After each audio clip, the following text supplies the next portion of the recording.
Sudah, Pak. Umumnya di dalam bab 4 itu ada 4 hal. Yang pertama, latar belakang masalah, yang kedua rumusan masalah, yang ketiga tujuan penelitian, yang keempat manfaat dari penelitian. Nah, kita akan bahas sekilas saja bab 1 ininya. Latar belakang masalah. Latar belakang masalah menguraikan alasan-alasan mengapa masalah dan atau pertanyaan penelitian serta tujuan penelitian ini menjadi fokus penelitian mahasiswa. Dalam latar belakang masalah, secara tersurat harus jelas substansi permasalahan atau akar permasalahan yang dikaji.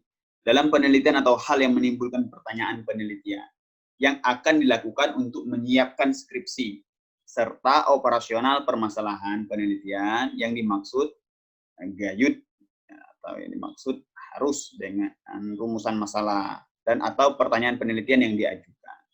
Pokok isi uraian latar belakang masalah hendaknya mampu meyakinkan pihak lain, terutama pembimbing dan penguji. Nah, nanti saya tidak minta teman-teman membuat latar belakang yang terlalu artinya harus 4 halaman, 5 halaman karena memang keterbatasan waktu.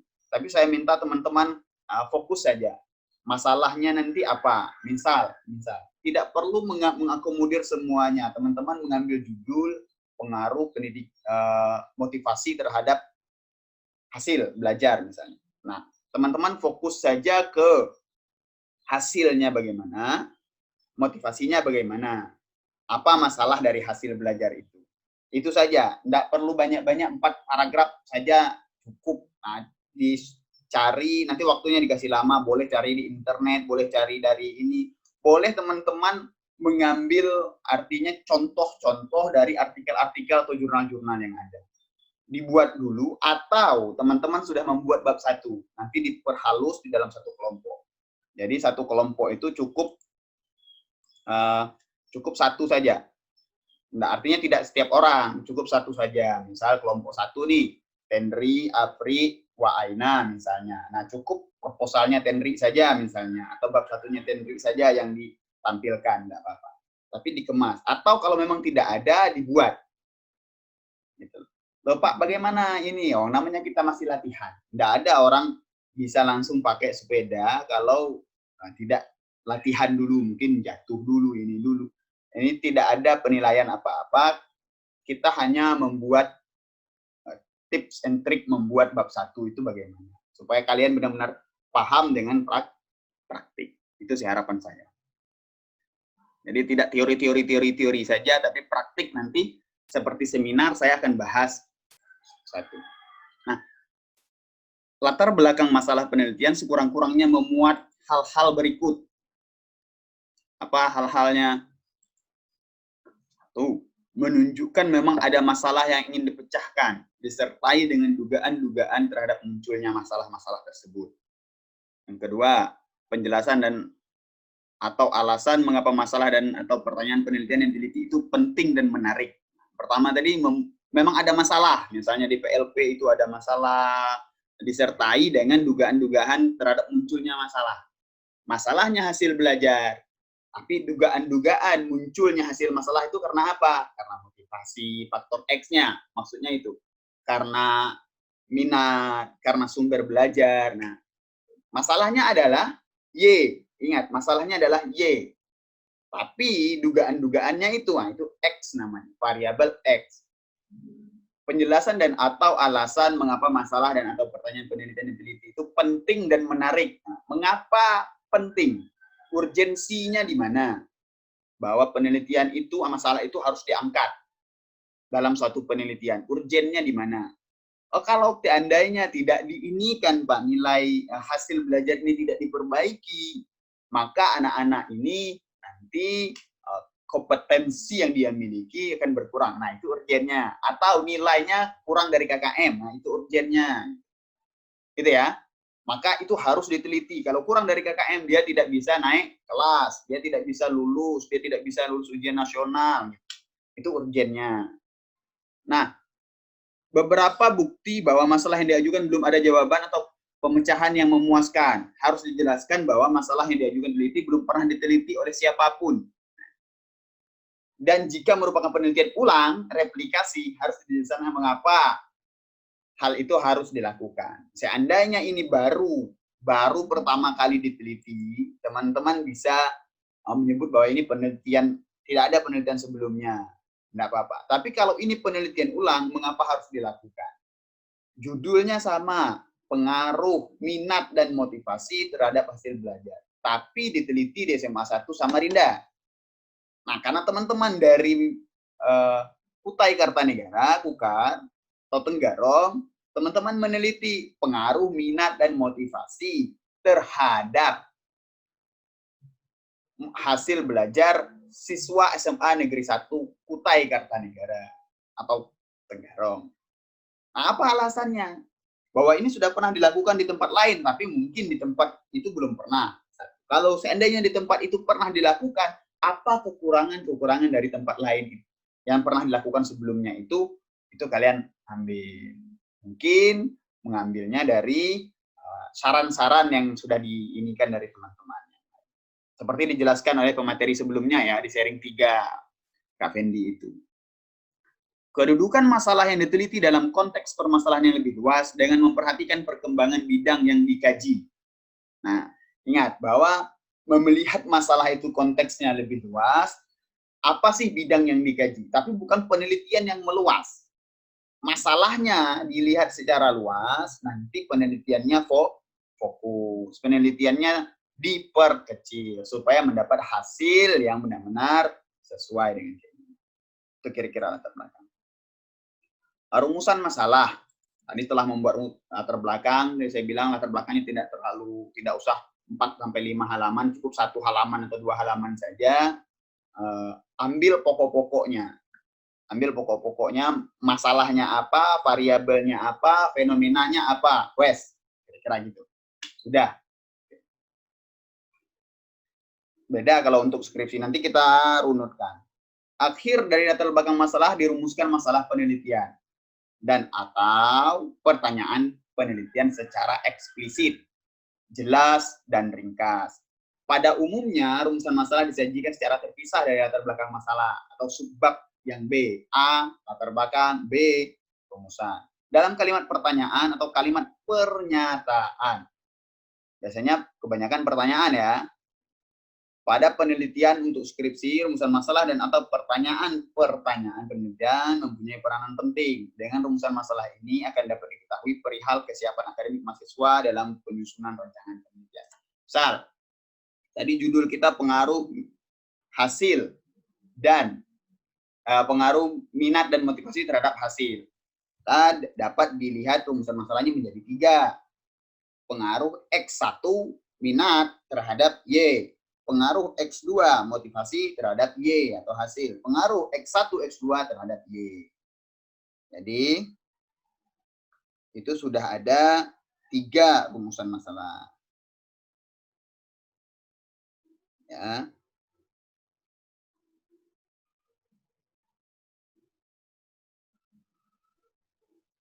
Tiga rumusan masalah. Nah, nanti kita dibuat saja dulu, nanti kita bahas di sini. Tujuan penelitian. Rumusan tujuan penelitian diajukan hendaknya mampu memberikan gambaran tentang apa yang akan dicapai setelah penelitian tersebut selesai. Nah, rumusan, tujuan, teori, kesimpulan, dan saran nanti itu berkaitan semuanya. Nah, di samping itu, tujuan penelitian harus pula konsisten dengan masalah yang ingin dipecah. Makanya kalau masalahnya 3, tujuannya 3. Gitu.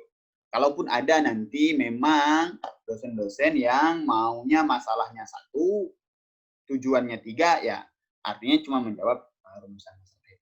Nggak apa-apa sih.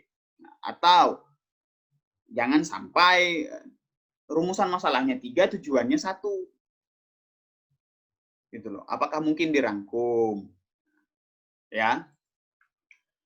Terakhir, nih manfaat penelitian. Rumusan manfaat penelitian hendaknya mampu memberikan gambaran bahwa hasil penelitian yang akan dicapai itu memiliki kontribusi terhadap perkembangan keilmuan sesuai dengan lingkup bidang ilmu yang dikaji dan atau memberikan jalan keluar pemecahan permasalahan kehidupan nyata. baik di kehidupan dalam bidang kerja ataupun masyarakat yang memerlukan pemikiran bidang ilmu yang dikaji. Nah, ini saya ambil dari buku panduan fakultas. Nah, sekarang saya lagi tidak bisa saya share sebenarnya semuanya, tapi saya lagi membuat buku panduan ini belum divalidasi sama sekali. Kalau sudah divalidasi nanti akan saya share kepada teman-teman. Nah, manfaat ini biasanya ada manfaat praktis dan manfaat teoritis. Gitu ya. Biasanya gitu, ada manfaat praktis, ada manfaat teoritis. Nah, manfaat teoritis dulu, baru manfaat praktis. Manfaat teoritis untuk bidang keilmuan.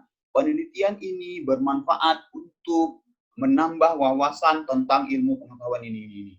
Dalam manfaat praktik, misalnya tadi, diharapkan kepada sekolah memperhatikan hasil belajar dengan melihat variabel-variabel, melihat ketuntasan belajar siswa ini. Oke. Nah,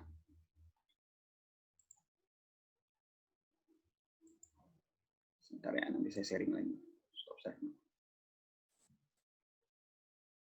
Oke, bisa teman-teman pahami dulu ya untuk sementara waktu ini. Ada pertanyaan kah?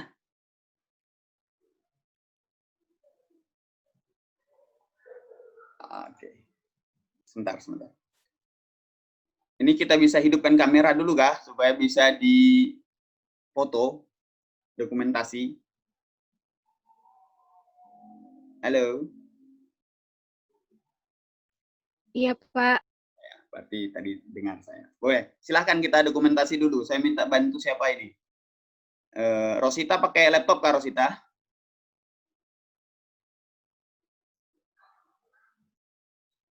Rosita bisa ini kan? SS kah?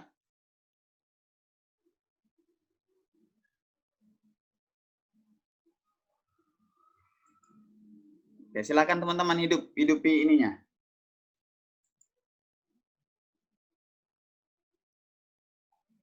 Rosita bisa SS kah, Rosita? Atau pakai HP, Rosita?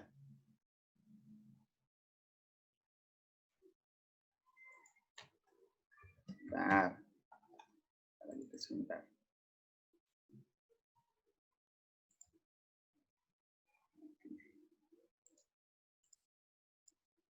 Oke, minta tolong dihidupkan kameranya ya, biar saya foto. 1, 2, 3.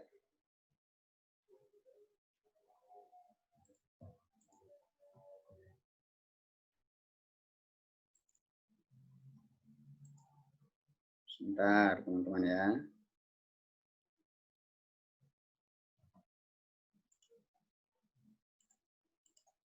Set kedua. 1, 2, 3. Oke.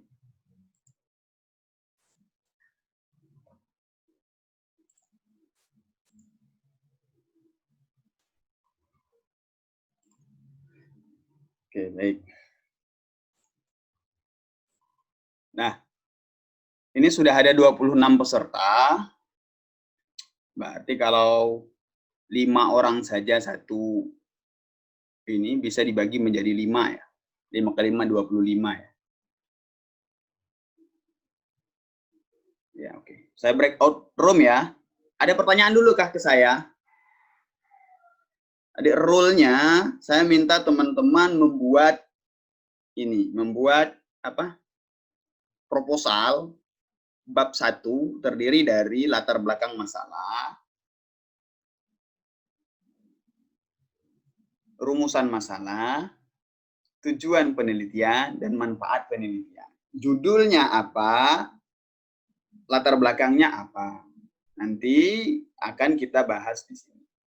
Kalau memang dirasa terlalu banyak menjadi 5, saya bagi menjadi 3 room saja. Nah, masing-masing satu kelompok itu mempersiapkan satu bab 1 untuk dipresentasikan. Misal, nanti dipilih ketuanya siapa? Misal nih, kelompok 1, ketuanya Husni. Kelompok 2 ketuanya Dapa. Kelompok 3 ketuanya Rio misalnya. Nah, itu nanti memimpin diskusi di kelompok kecil membuat bab 1. Paham ya? Oke. Paham, Pak. Kalau gitu saya buat breakout room menjadi 3 room saja. Saya acak secara otomatis dan saya harap 8 partisipan per room ini. Saya harap masing-masing room nanti, masing-masing di ruangan, di room masing-masing itu teman-teman bisa merecord. Ya. Teman-teman bisa merecord. Oke, saya coba create room.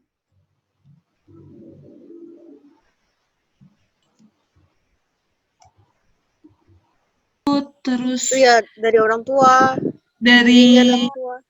pembelajaran agak luas ya, Mi? Atau batasan masalahnya gimana, Mi? Hah? Kan aku itu cuma ngarang, Ros. Aku kan belum langsung turun ke lapangan. Jadi kata Ibu Ratna, kalian ngarang aja dulu gitu. Kalau aku ngelihat batasannya juga nanti kan dibatasin sesuai dengan SMA negeri 1-nya itu. Jadi walaupun di mana-mana di sekolah lain banyak, tapi karena dia telitinya di cuma pada kelas 10 baru SMA itu ya tergantung dari kelas itu aja.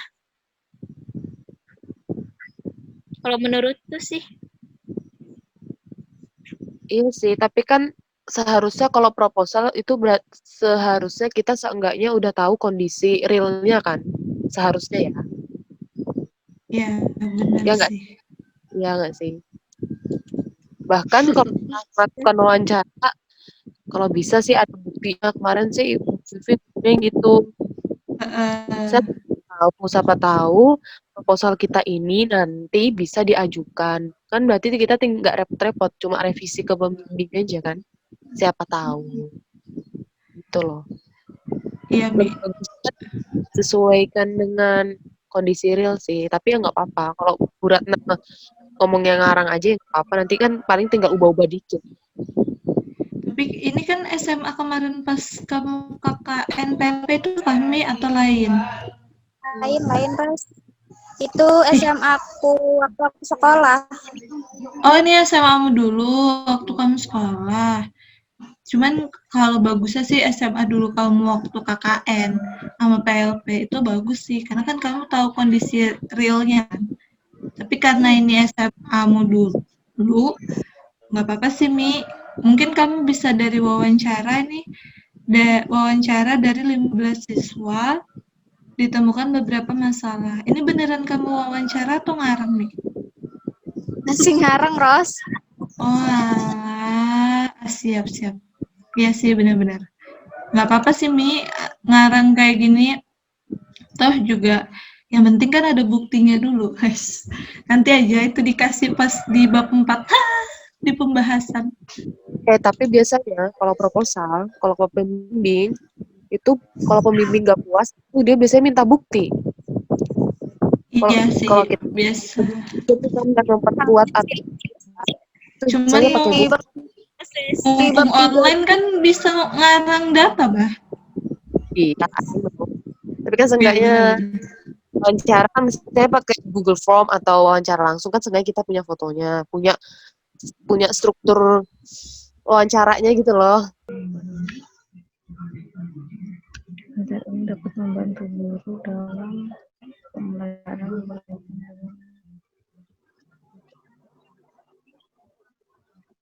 Belum bagi siswa dulu kah? Langsung bagi peneliti kah? Bagi siswa juga, bagi peneliti juga atau juga. Siswa dulu, Deng. Udah ya, bagi siswa. Bagi siswa itu untuk melihat seberapa besar pengaruh model pembelajaran. Penelitian, ikut kata-kata di atas ya, penelitian ini dapat membantu siswa dalam melihat apa ya katanya,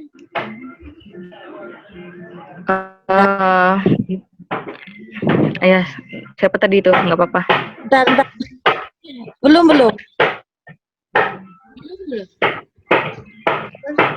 Penelitian dapat membantu siswa dalam Meningkatkan hasil belajar. Ya. Hasil belajar siswa melalui. Tunggu. Tar. Sebelum itu, penelitian ini Tidak. dapat membantu siswa dalam menerima dan memahami materi yang disampaikan oleh guru sehingga dapat meningkatkan hasil belajar. Wait, disampaikan guru Koma sehingga dapat meningkatkan hasil belajar itu.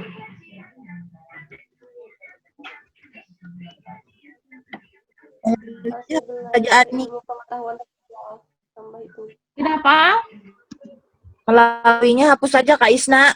Iya. Titik. Dah berarti ya. Ya, tinggal bagi peneliti. Penelitian ini dapat membantu guru dalam. Iya, gitu aja.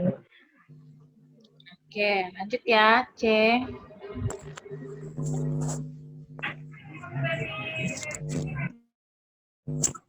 Aku nggak pakai bagi peneliti sih, cuma kalau aku langsung bagi sekolah. Kalau aku.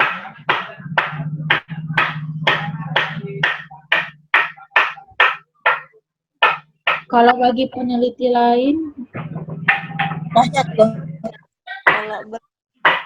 Kalau bagi peneliti itu agar dapat memperoleh wawasan dan pengalaman serta menambah pengetahuan dalam proses belajar mengajar di sekolah. bagi peneliti aja ya.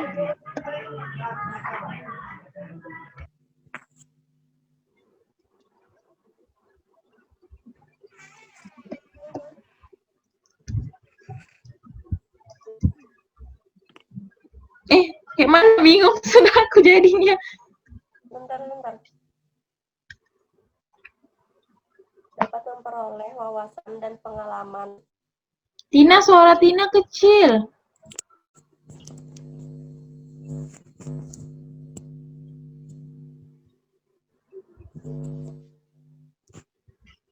Sudah kah?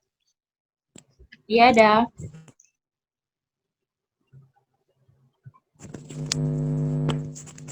Dapat memperoleh wawasan dan pengalaman serta menambah pengetahuan. Dapat memperoleh wawasan dan pengalaman. Ya.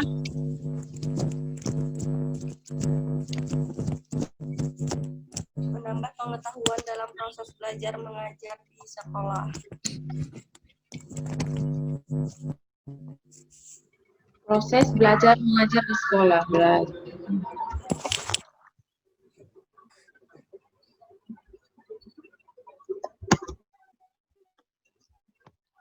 Oke. Udah kan? Ya, sip, sudah.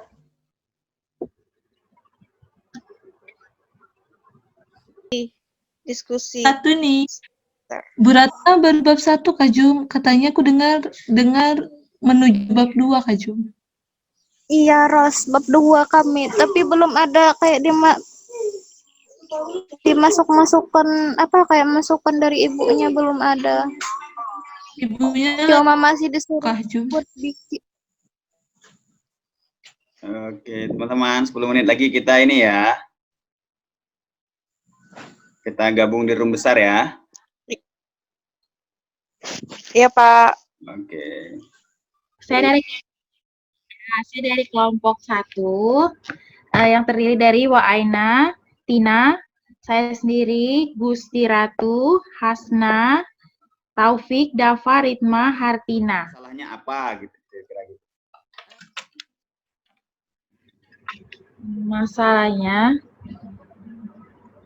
kan kan di sini diambil dari karena di sekolah SMP 29 ini hasil belajarnya itu masih belum mencapai KKM gitu, nah Pak. Selama diambil itu tuh dari pas saya PLP dan KKN itu belum ada yang belum ada, maksudnya masih belum mencapai nilai KKM di sekolah. Sedangkan di sekolah itu kelas 9 nilai KKM-nya itu 70, tapi anak-anak tuh masih ada nilai di bawah rata-rata. Jadi saya itu mencoba untuk menggunakan tipe kooperatif, metode tipe kooperatif Jigsaw untuk pembelajaran di IPS kayak gitu, Pak. Oke. Rumusannya apa?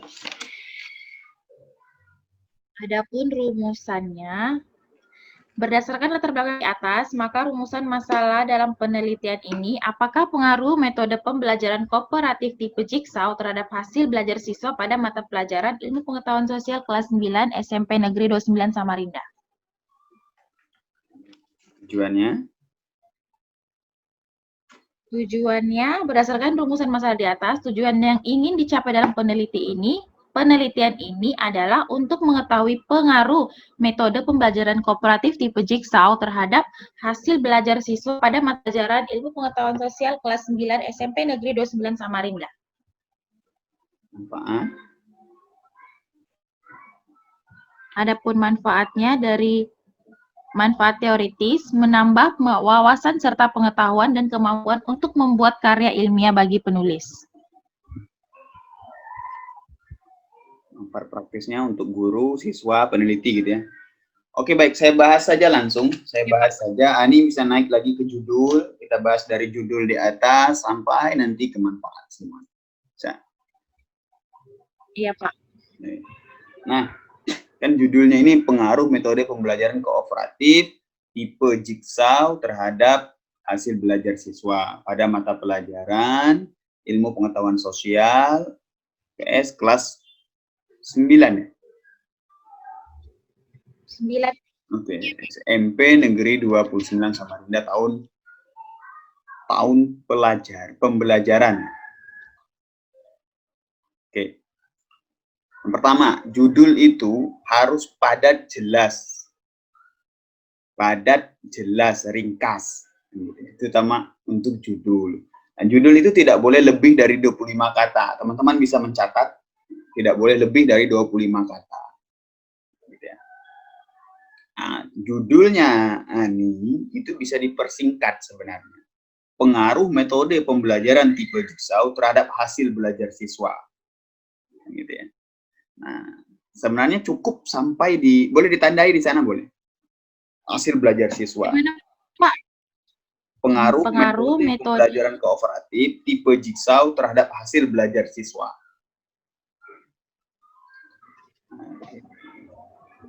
Sebenarnya cukup di sana, ditandai saja kuning. Nah, nanti pada mata pelajarannya dan apa-apanya itu masuk di dalam, misalnya kalaupun nanti mau ditambahkan di batasan atau di rumusan kan gitu. Nah, kalau memang harus dimasukkan ke dalam ini, ada beberapa pembimbing yang harus memasukkan ke dalam di dalam judul di depan harus ditulis lengkap, maka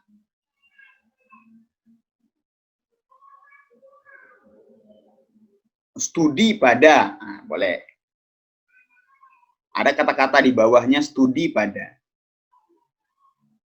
Atau studi di, atau studi pada mata pelajaran IPS kelas 9. Gitu ya. Itu sebenarnya untuk di judul, tapi nanti menyesuaikan dengan pembimbing. Dan tidak boleh lebih dari 25 kata. Mata pelajaran IPS, gitu saja. Tidak usah ilmu pengetahuan sosial, karena terlalu panjang. Boleh dibuat. Ya, baik, Pak. Kira-kira itu ya, paham ya maksudnya ya, nanti bisa diperbaiki. Artinya tidak boleh lebih dari 25 kata, padat, jelas, ringkas. Kayak gitu ya. Nah, cukup variabel-variabelnya saja. Nah, Ani bisa turun ke bawah nih. Masuk ke latar belakang nih.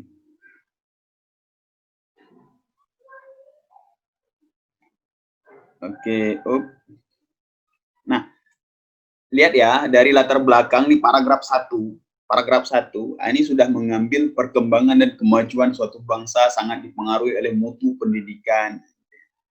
Pendidikan pada dasarnya menjadi suatu proses untuk membantu manusia dalam mengembangkan dirinya. Biasanya dosen tidak pernah membaca lengkap. Tidak pernah membaca lengkap. Dia cuma melihat mana sih ide pokok. Ide pokok itu terdapat di awal, terdapat di tengah, dan terdapat di akhir. Biasanya. Dia lihat, oh perkembangan, mana sih ide pokoknya mau ngomong apa sih, ini gitu ya. Terus, adapun dunia pendidikan saat ini, mau ngomong apa? Oke. Bawahnya dengan upaya-upaya mana sih ide pokoknya. Nah, itu dalam menulis kalimat harus ada ide pokok. Setelah ide pokok baru ada kalimat penjelas.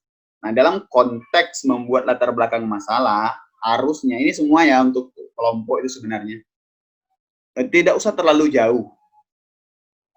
Tidak usah terlalu jauh. Tadi Ani berbicara tentang hasil belajar ya. Masalahnya hasil belajar ya Ani ya. Kelompok 1 ya. Iya, Pak. Nah, harusnya langsung saja di kelompok itu, di hasil belajar itu. Tapi diambil secara umum. Hasil belajar atau pendidikan sekarang dinilai, dilihat dari hasil belajar. Cari sumbernya. Gitu loh. Paham nih ya? Iya, Pak. Oke, nah itu. Oke, paragraf selanjutnya. Turun.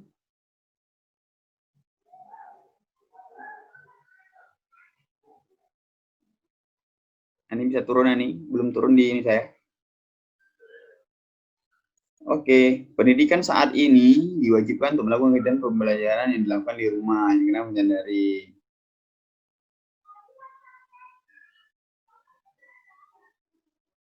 Ani nanti akan melakukan, cukup di paragraf 2 saja nih, coba di paragraf 2. Oke, Ani nanti melakukannya itu di pembelajaran daring nggak? Secara daring gitu ya. Kira-kira nih kalau mau melakukan penelitian nanti secara daring. Iya, Pak. Oke. Nah, ini tadi yang saya sampaikan bahwa membuat latar belakang itu ada model piramida terbalik. Ada model piramida, ada model piramida terbalik. Ada yang dari umum ke khusus, khusus ke umum. Jadi, sebenarnya pembelajaran daring yang ingin dimasukkan oleh Ani itu spesifik, khusus sebenarnya, ya kan? Itu bukan permasalahan umum. Jadi lebih baik Ani di atas ini hanya membicara tentang pendidikan saja.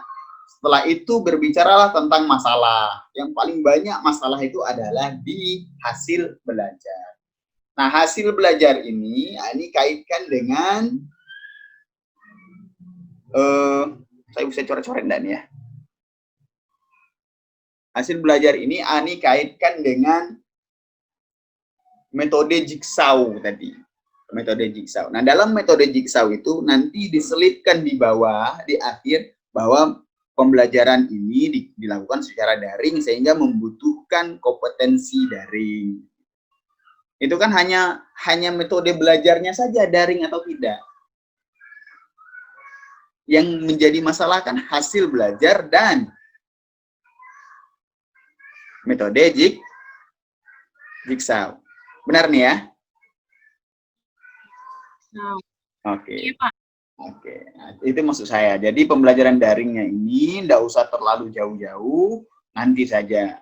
Turun ke bawah lagi nih.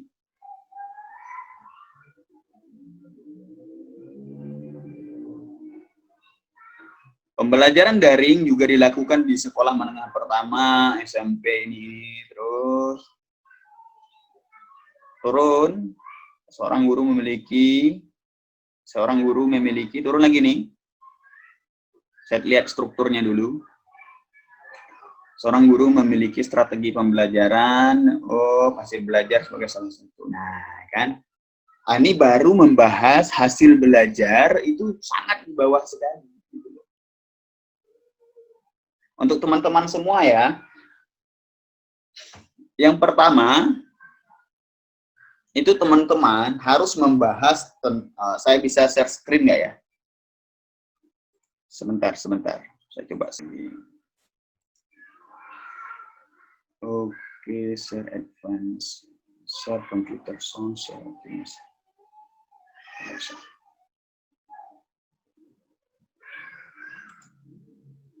Nampak? Judul saya nampak? Nampak, Pak. Judul ya, pengaruh pendidikan ekonomi di sekolah gitu ya.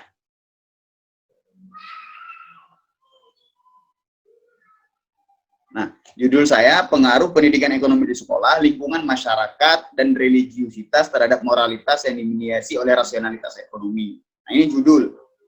Saya buat latar belakang. Masalah saya di mana di sini? Masalah saya adalah moralitas ekonomi. Ini masalah saya. Nah, ini hanya variabel mediasi. Nah, ini variabel mediasi sebenarnya. A note. Nah, X1 saya ini, sorry, sini saja. Ini X1, ini X2, ini religiusitas ini 3, ini variabel Y saya, ini variabel M. Nampak?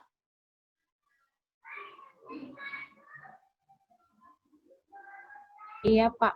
Iya, Pak. Nah, itu judul. Arti X1 di sini kira-kira gini. X2 lingkungan masyarakat, X3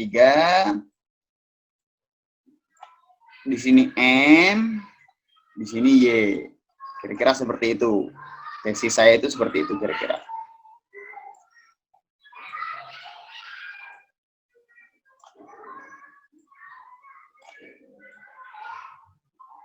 Nah, kira-kira seperti itu. X terhadap M, X2 terhadap M, X3 terhadap M, X1 terhadap Y, X2 terhadap Y, X3 terhadap Y, X1 terhadap Y melalui M, X2 terhadap Y melalui M, X3 terhadap Y melalui M. Kira-kira seperti itu judulnya. Nah, saya buat bab. Saya coba.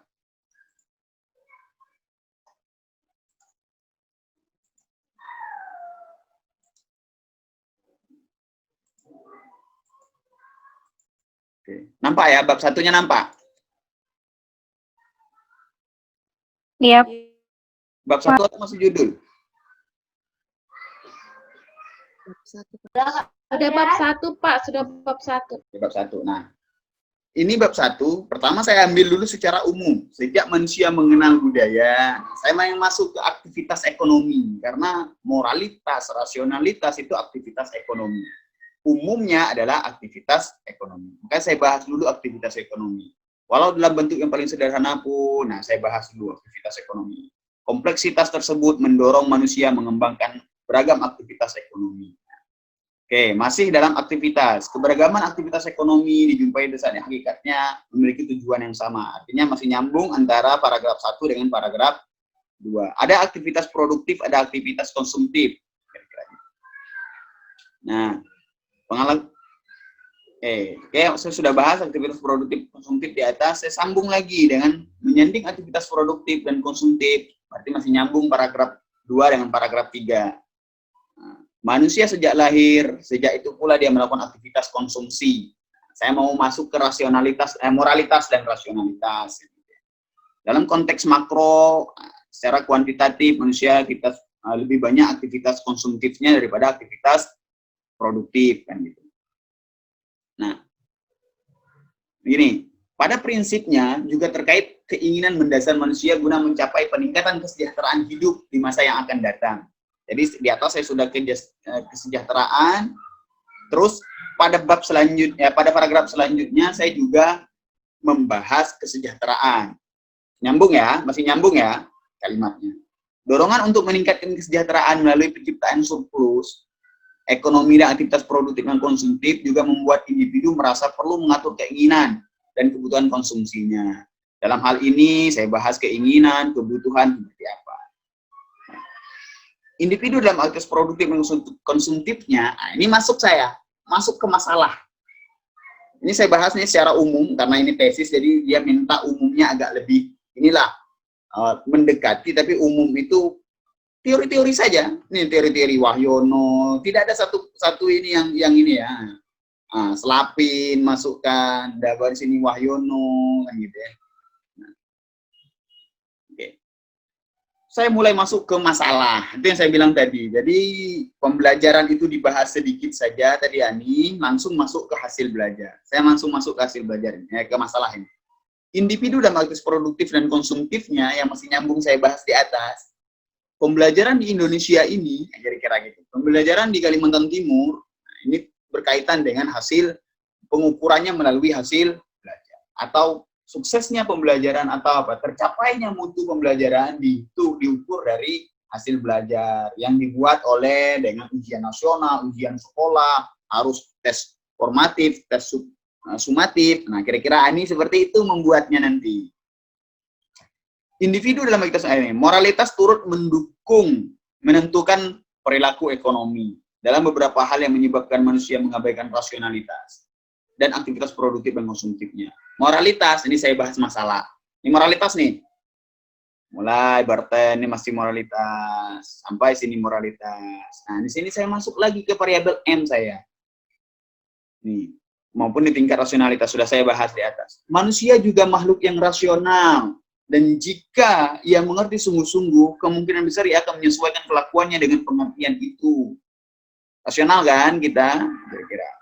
Alasan rasional, nah masih saya bahas. Ini mulai masuk ke M, variabel selanjutnya. Atau variabel kalau Ani tadi masuklah ke pembelajaran metode jigsaw.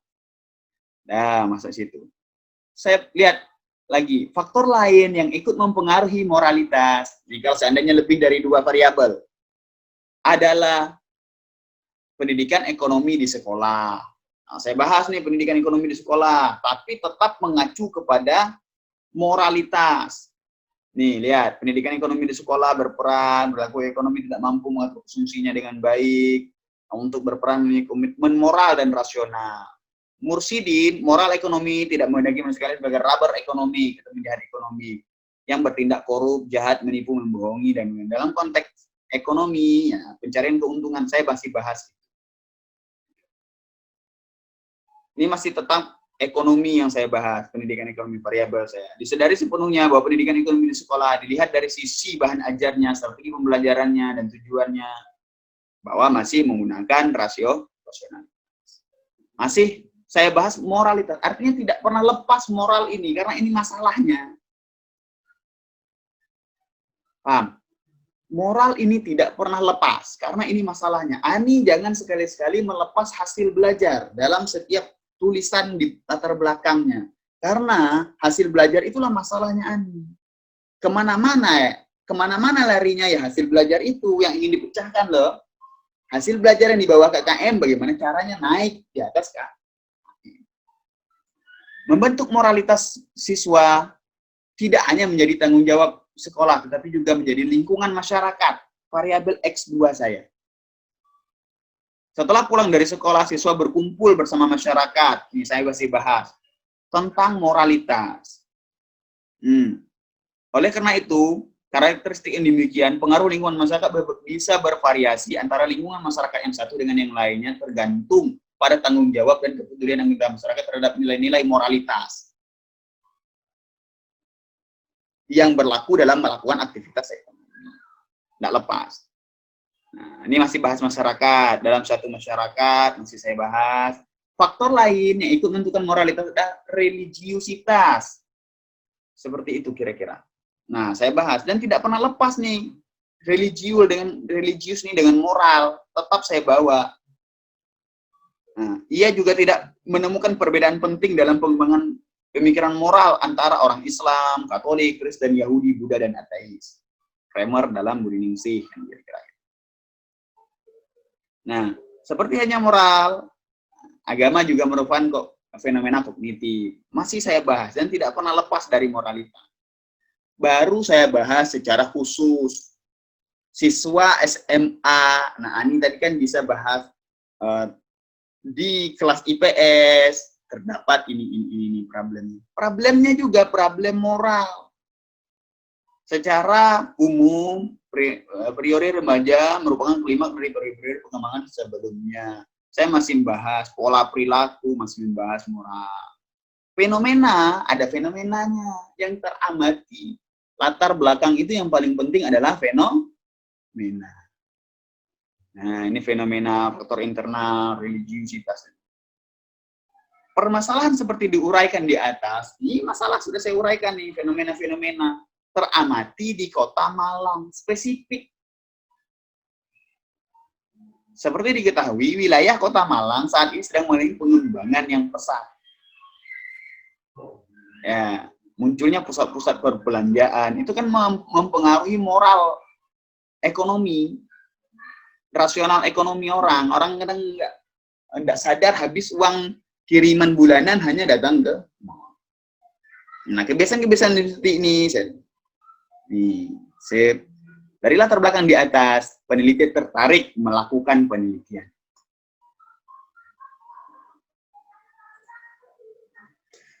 Kira-kira gitu nih ya. Teman-teman yang lain ya, kelompok 2, kelompok 3, kira-kira seperti itu. Nah, share screen lagi nih.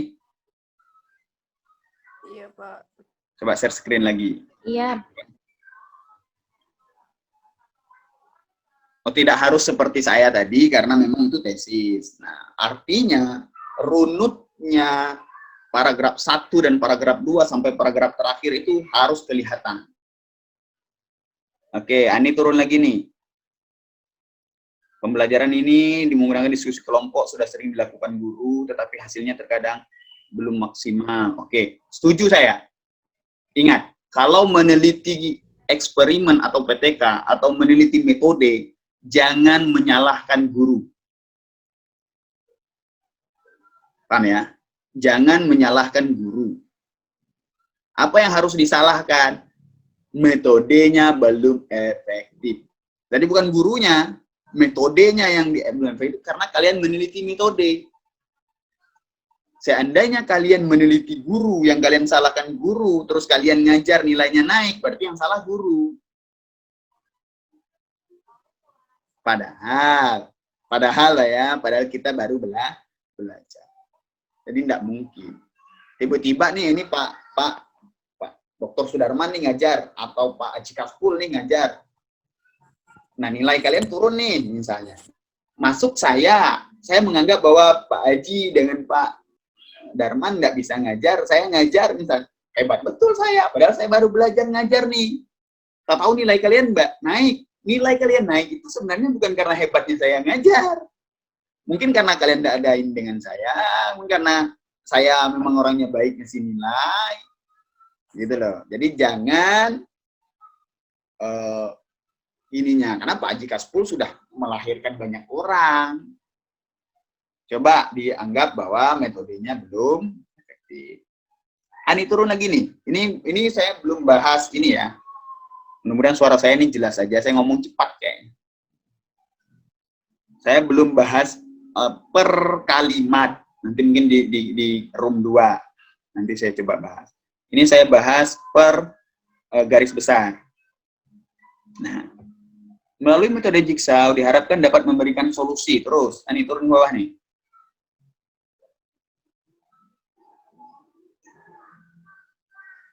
Dan suasana baru yang menarik. Oke, terus lagi nih. Nah, oke, sip. Stop nih, melalui metode jigsaw nih, stop. Nah, itu tadi yang saya sampaikan bahwa harusnya metode ini untuk melihat hasil. Bolehlah pemahaman atau apa, tapi selalu dikaitkan dengan hasil. Ambil beberapa penelitian sebelumnya atau beberapa pendukung, teori-teori pendukung dimasukkan di sini bahwa mengatakan hasil belajar itu mempengaruhi, jigsaw mempengaruhi hasil belajar atau bisa meningkatkan hasil belajar. Atau bahasa lain dibahas dulu metodenya. Metode pembelajaran ini sangat menentukan hasil belajar. Setelah Ani bahas hasil belajar tadi loh, di paragraf selanjutnya, metode pembelajaran itu sangat mempengaruhi hasil belajar. metode pembelajaran yang kreatif, inovatif, membuat mahasiswa terangsang untuk ini. Nah, baru ini dibahas bawahnya. Dalam hal ini atau salah satu metode atau model belajar yang Jigsaw itu metode atau model nih? Nah, itu adalah Jigsaw misalnya. Ya, baru dibahas Jigsaw. Turun lagi nih. Turun lagi. Sip. Nah, kan saya belum melihat apa namanya permasalahan utama selain dari KKM yang 70% tadi di SMP itu yang memang mengharuskan metode Jigsaw ini. Gitu. Susah kita sebenarnya karena melalui Zoom ini. Kalau melalui langsung kan enak bisa direvisi langsung. Tapi tidak apa-apa, kita syukuri saja. Gitu. Oke, paham ya ini ya? Bingung? Ya Pak, bingung mengerti dan paham. Oke, ada yang mau ditanyakan silahkan. Atau teman-teman yang lain mau didiskusikan silahkan.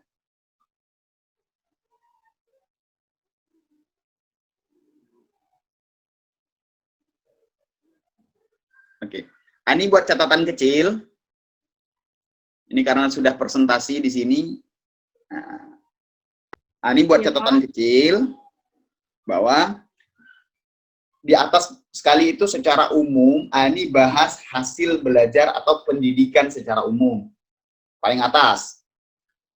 1 paragraf atau 2 paragraf. Pendidikan secara umum, boleh dicatat ya. Setelah itu, ini bahas dari latar belakang ini, yang paling atas itu, ini bahas hasil belajar secara umum atau pendidikan secara umum. Boleh ada data, boleh tidak lah. Ya, oke. Terus yang kedua, ini membahas tentang hasil belajar. Masuk ke masalah hasil belajar. Hasil belajar dulu. Tidak usah menyebutkan bahwa KKM-nya 70, tidak. Hasil belajar saja. Umum, secara umum. Hasil belajar. Nah, setelah itu, Ani membahas metode Jigsaw secara umum. Atau secara, apa? Secara umum itu apa ya? Seperti saya tadi, nah, secara teoritik gitu. Nah. Tapi bukan pengertian-pengertian ya. Iya Pak, iya. Oke, sudah itu setelah masuk itu kan, setelah masuk itu Ani sampaikan fenomena. Fenomena di SMP hasil belajarnya seperti ini. Oke, sudah Ani sampaikan fenomena, sudah selesai, Ani kaitkan solusi namanya. Nah, solusinya, terakhir solusinya di latar belakang ini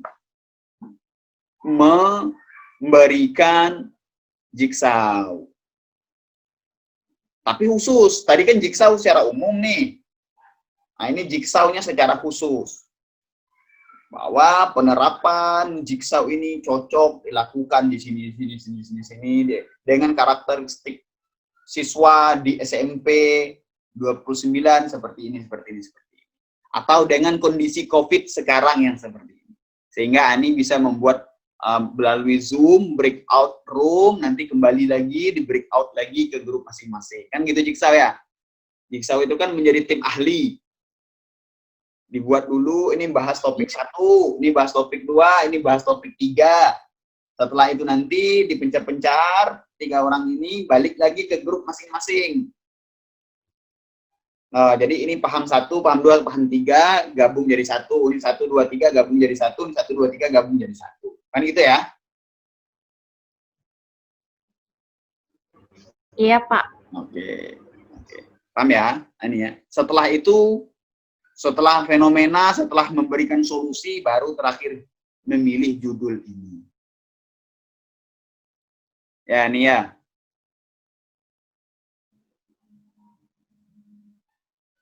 Iya Pak, jadi nggak usah dijelaskan pembelajaran daring-daringnya itu nggak usah berarti. Tidak usah.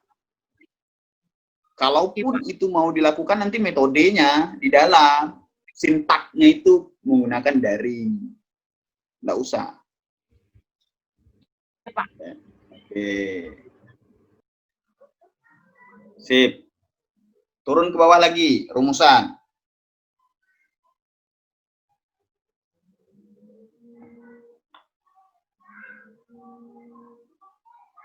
Nah, ini penelitiannya apa? Rumusan ini bersangkut paut dengan metode. Penelitiannya eksperimen atau PTK?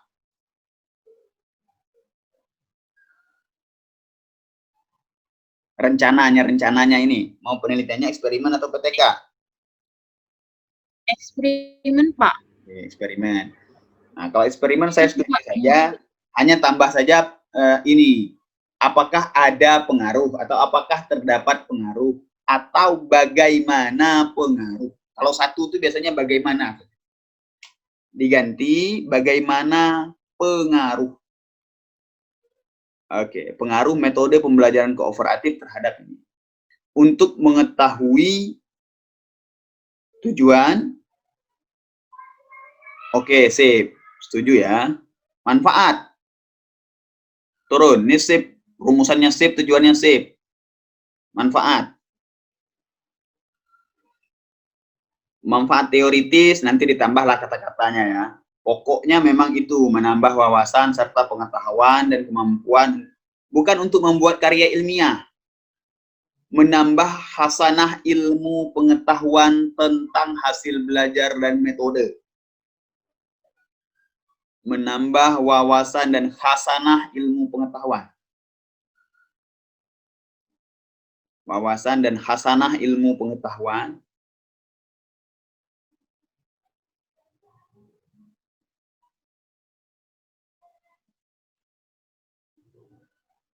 tentang hasil belajar dan metode Jigsaw.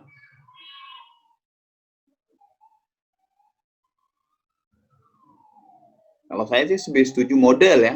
Bagi penulisnya hapus.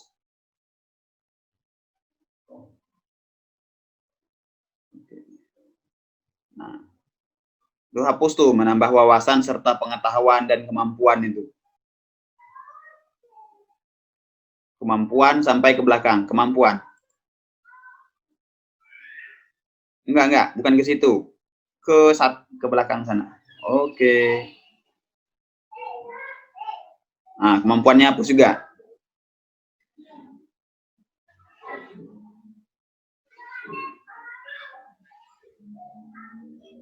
Oke, sip. Manfaat praktis. Penelitian ini dapat membantu guru. Bukan. Penelitian ini bukan membantu guru sebenarnya. Dia dapat ini. Memberikan masukan. Penelitian ini diharapkan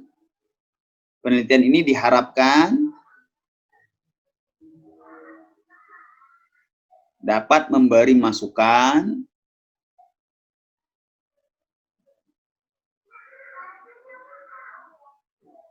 kepada guru dalam memilih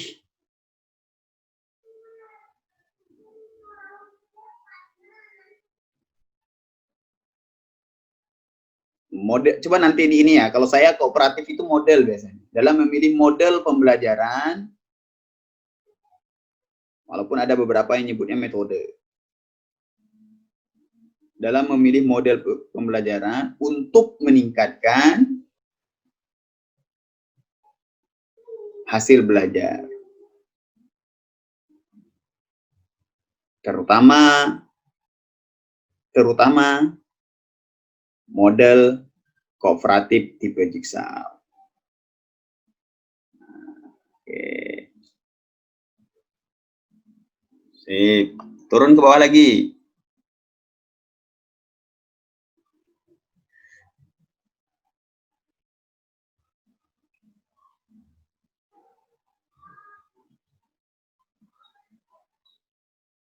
Penelitian ini dapat membantu siswa dalam menerima. Tidak usah, bagi siswa itu sebenarnya gini. Memang siswa itu objek penelitian, tetapi apa sih sumbangsihnya, sarannya terhadap kemajuan pendidikan? Tidak ada. Karena setelah dia selesai, apalagi dia angkatan 9, setelah dia selesai, dia bukan siswa situ lagi. Berarti penelitianmu nggak bertahan lama. Tapi kalau bagi guru, dia bisa menerapkan itu setiap tahun menjadi bahan pertimbangannya. Benar kan? Nah, terus yang kedua, siswa kan tidak mungkin kamu kasih satu persatu. Tidak usah, kalau saya tidak setuju untuk siswa. Untuk siswa itu sama manfaatnya untukmu. Kalau kamu melakukan percobaan kepada tikus putih, manfaatnya untuk tikus putih itu ada enggak? Ya ada, Pak. Hah? Enggak ada ya? Ya. Manfaatnya justru nanti untuk manusia atau yang lain kan gitu ya, atau siswa yang lain. Tapi konteksnya kan dia tidak dapat penelitianmu. Tapi kalau guru dia akan dia selalu mengajar itu gitu, menerapkan itu. Oke, tapi tidak apa-apa kalau kamu mau masukkan, tergantung pembimbing ya. Tidak usah dihapus, tidak usah dihapus. Bagi peneliti, ini salah kaprah kita, itu bukan untuk kita, bukan untuk Ani yang meneliti, tapi bagi peneliti lain. Nah, ini yang saya disarankan, yang kalau kemarin ikut dengan Fendi itu juga yang disarankan. Tambah, bagi peneliti lain.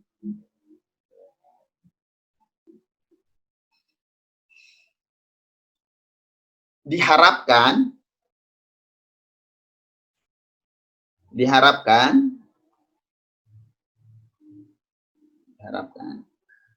bagi peneliti lain untuk meneliti diharapkan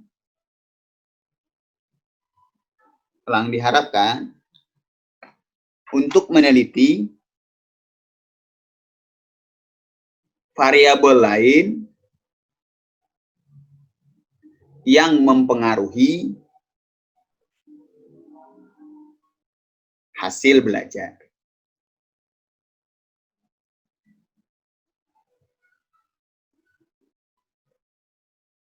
Oke, sip. Itu nanti cari kata-katanya, tambahannya itu biasanya agar penelitiannya menjadi komplit. Masih ada di bawahnya? Tidak ada ya? Sudah tiada, Pak. Oke, sip. Nah, itu. Gitu ya. Biasanya kalau orang mau ngambil yang lebih atas bagi kepala sekolah, itu nanti ditambahkan bahwa kepala sekolah harus ini. Kepala sekolah menjadi apa tujuannya? Dia tidak mungkin ngajar kan? Kalau guru kan ngajar tadi. Menerapkan. Dalam memilih model atau menerapkan. Kalau kepala sekolah memberikan kebijakan tentang penggunaan model. Oke, sip. Untuk room 1, untuk kelompok 1, ada yang mau bertanya?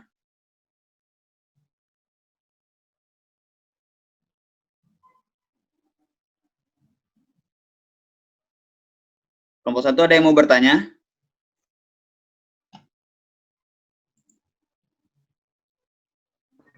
Pak, kalau untuk manfaat ini bebas kah, Pak? Maksudnya tidak ditentukan kah untuk siapa-siapa aja? Oh, tidak. Kan? Tidak. Oh ya, Pak. Jadi tidak ada, itu tergantung menurutmu siapa sih yang ini kan manfaat itu gitu. Bermanfaatnya untuk siapa gitu.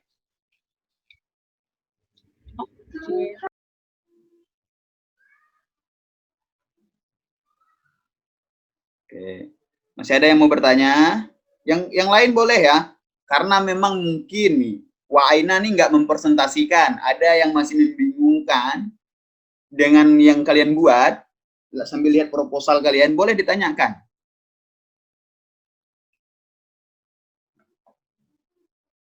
langsung saja tanya. Karena memang waktu nggak perlu Risna ini lagi. Masalahnya apa kira-kira? Masalahnya ini tentang bimbingan orang tua dan minat belajar siswa terhadap prestasi belajar, Kak. Ya, masalahnya yang mana? Prestasi belajar. Nah, ini saya jelaskan saja ya, karena memang waktu kita di sana sudah jam 12:30. Teman-teman belum. Kalau saya masih jam 11:20. Bedakan penelitian yang tadi dengan penelitian yang Ani dengan penelitian yang Ristina. Nah, dengan Risna. Beda ya. Bedanya di mana? Kalau tadi masalahnya Ani itu pada nilai. Pada nilai yang di bawah KKN. Maka harus ditingkatkan dengan ngajar, menerapkan sesuatu. Memberi obat. Kira-kira gitu. Nah, kan kita demam nih. Kira-kira kalau kita demam, ini solusi yang baik itu adalah memberi obat. Nah, kalau penelitiannya Risna, saya bisa manggil Icung. Penelitiannya Risnawati itu bukan memberi obat, tapi melihat sebab akibat. Paham? Paham ya? Paham. Jadi tidak perlu ngajar, cukup pakai angket. Kira-kira nih, Icung ini demam karena apa? Lihat, oh kemarin mandi hujan. Oh kemarin ini ada tetangganya yang flu. Jadi dilihat pengaruh mandi hujan dan flu, tetangga yang flu terhadap kesehatan ini. Paham ya? Paham. Nah, itu bedanya. Jadi sama-sama hasil atau sama-sama prestasi, tapi bedanya di sana. Masalahnya, ingat, masalahnya adalah prestasi. Nah, kalau masalahnya prestasi, coba turun lagi ke bawah. Turun. Turun. Pendidikan, stop. Dari atas dulu. Dari atas lagi, Jum. Dari latar belakang, Jum.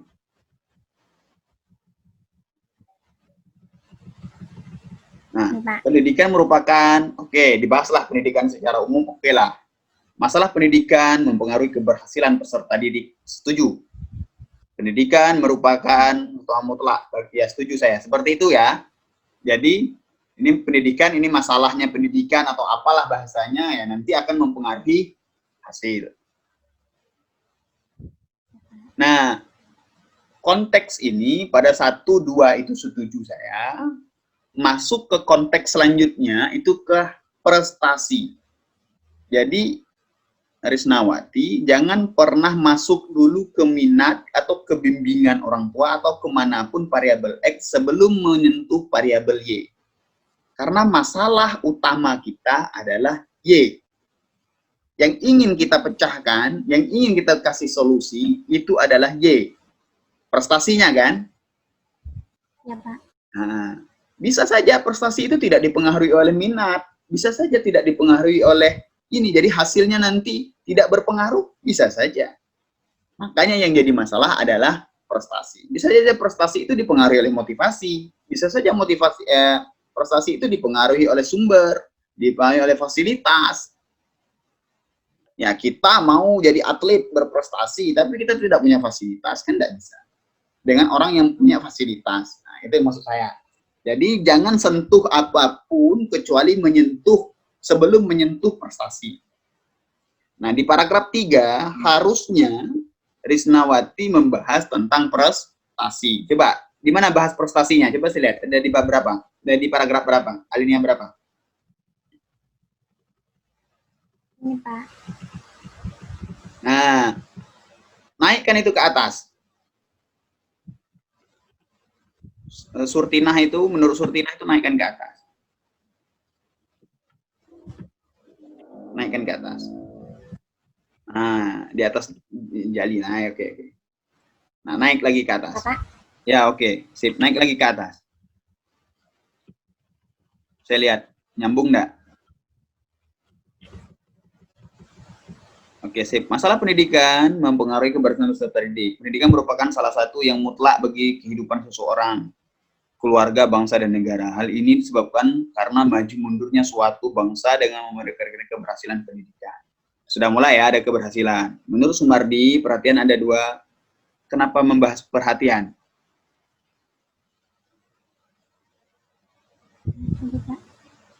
Ini menurut Sumardi Surya Brata ini, turunkan dulu. Yang ini. Oh iya. Ya, karena kan kita masih bahas pendidikan kan? Turunkan dulu. Di-cut, turunlah, taruhlah di paling bawah dulu lah. Biar nanti disambungkan kira-kira. Terus. Nah, taruhlah di situ, di bawah Samarinda tuh. Nanti kalau memang ada, kita masuki, kalau enggak ada, kita buang. Naik lagi. Ingat enggak ada, Pak. Masukkan. Oh, oke sih. Iya, Pak. Mana tadi? Masalah pendidikan ya. Nah, hal ini sebabkan karena maju mundurnya suatu bangsa dipengaruhi berkaitan dengan keberhasilan pendidikan. Keberhasilan pendidikan, nah, coba tambahkan kata-katanya. Saya coba ngarang aja nih, biar nanti ditambahkan dengan yang ilmiah. Gitu. Coba ditambahkan di keberhasilan pendidikan ini. Di paragraf masalah pendidikan ini loh. Paragraf 2 nggak nih? Paling ujung.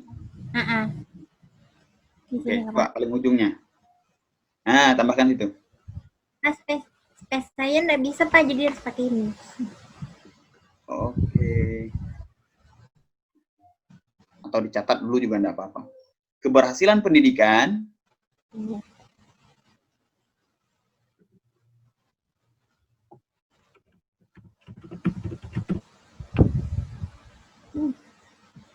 Dapat dilihat. Pak. Ya. Pendidikan. Selain pendidikan dapat dilihat sejauh mana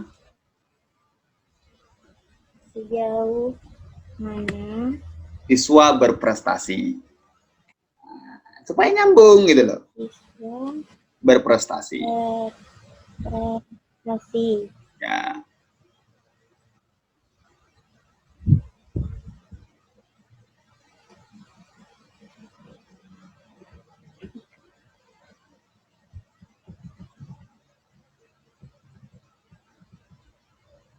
Kok enggak ngeliatan di saya ini?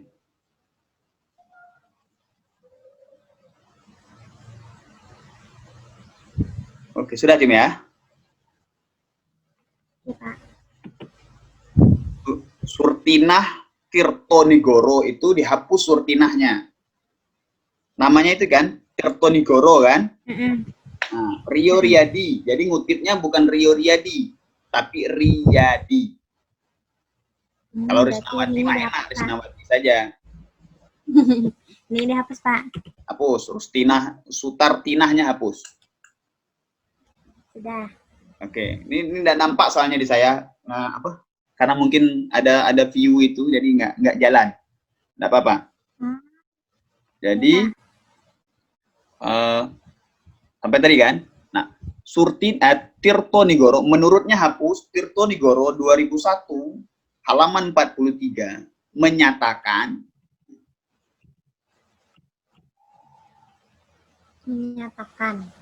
prestasi belajar merupakan penilaian hasil ini gitu ya. Di bawahnya itu lagi sebelum masuk ke jali itu tambahkan lagi sekitar 2 paragraf lah tentang hasil, tentang prestasi. Tambahkan nanti ditambahkan, diperbanyak tentang prestasi. Oke, Cum ya? Ya, Pak. Oke. Nah, judulmu tadi apa? Pengaruh bimbingan orang tua. Bimbingan orang tua terhadap prestasi belajar siswa, Pak. Cuman satu itu.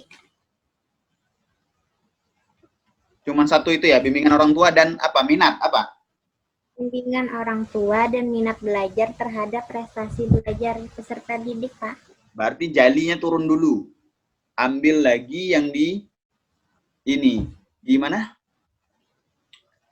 Apa namanya tadi itu? Bimbingan orang tua. Bimbingan orang tua. Cum. Ya, Pak. Ambil bimbingan orang tua.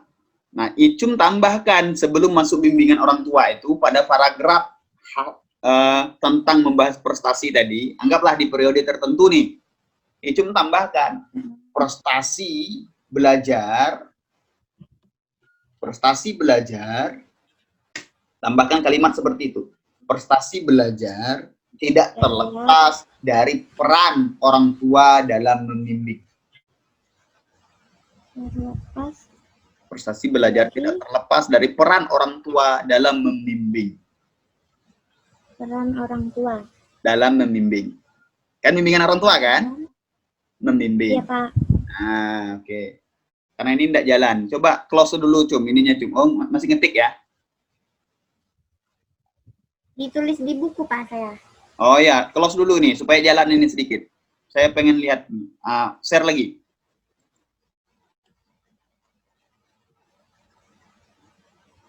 Share lagi, Cum.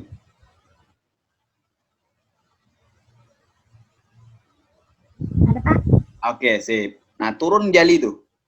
Kan periode tertentu kan sudah nambah. Menurut jali 2007 itu turun lagi. Turun. Di enter turun. Enggak, di enter maksudnya. Naikkan yang ini. Naikkan yang bimbingan orang tua.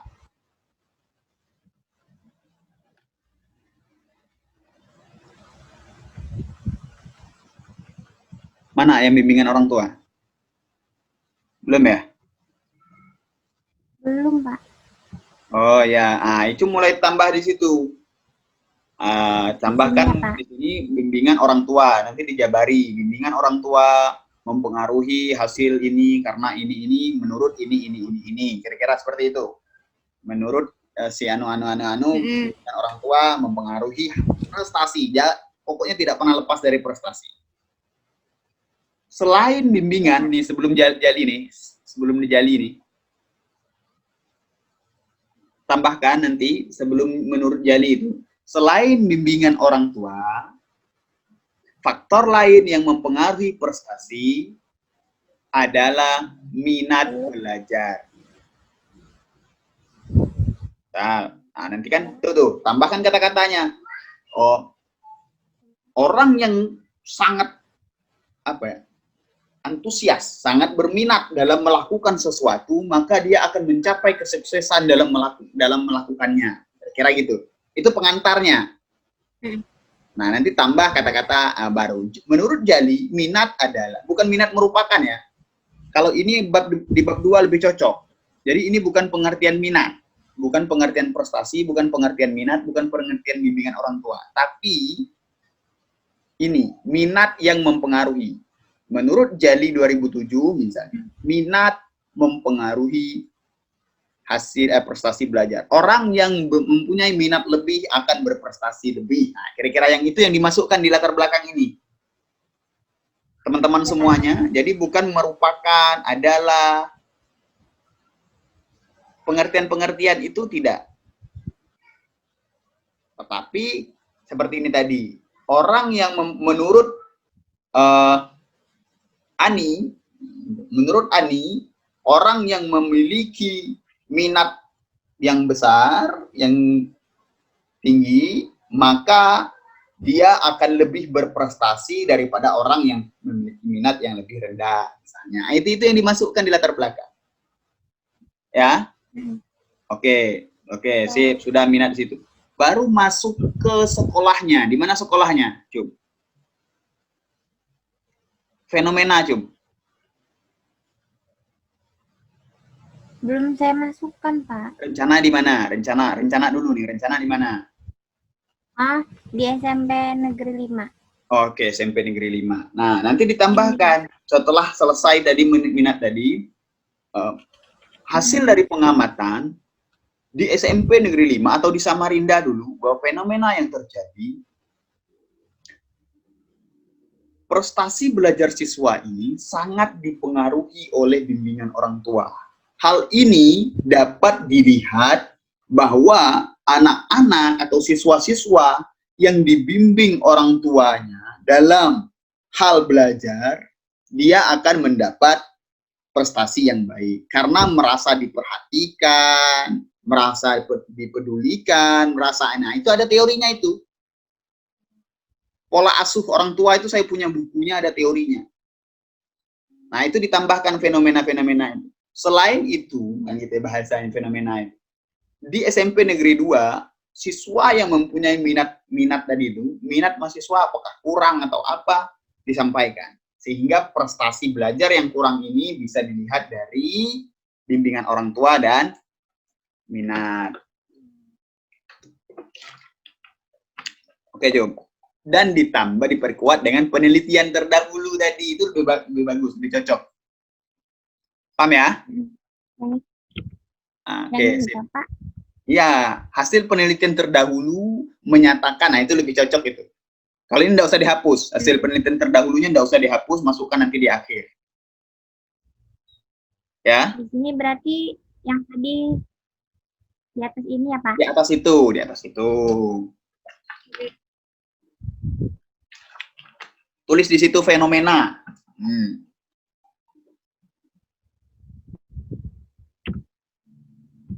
Ya, nanti ditulis ya. Turun dulu. Nah, ya bisa tuh nulis. Nah, sip. Turun lagi tuh. Sudah pasti, Pak. Apa?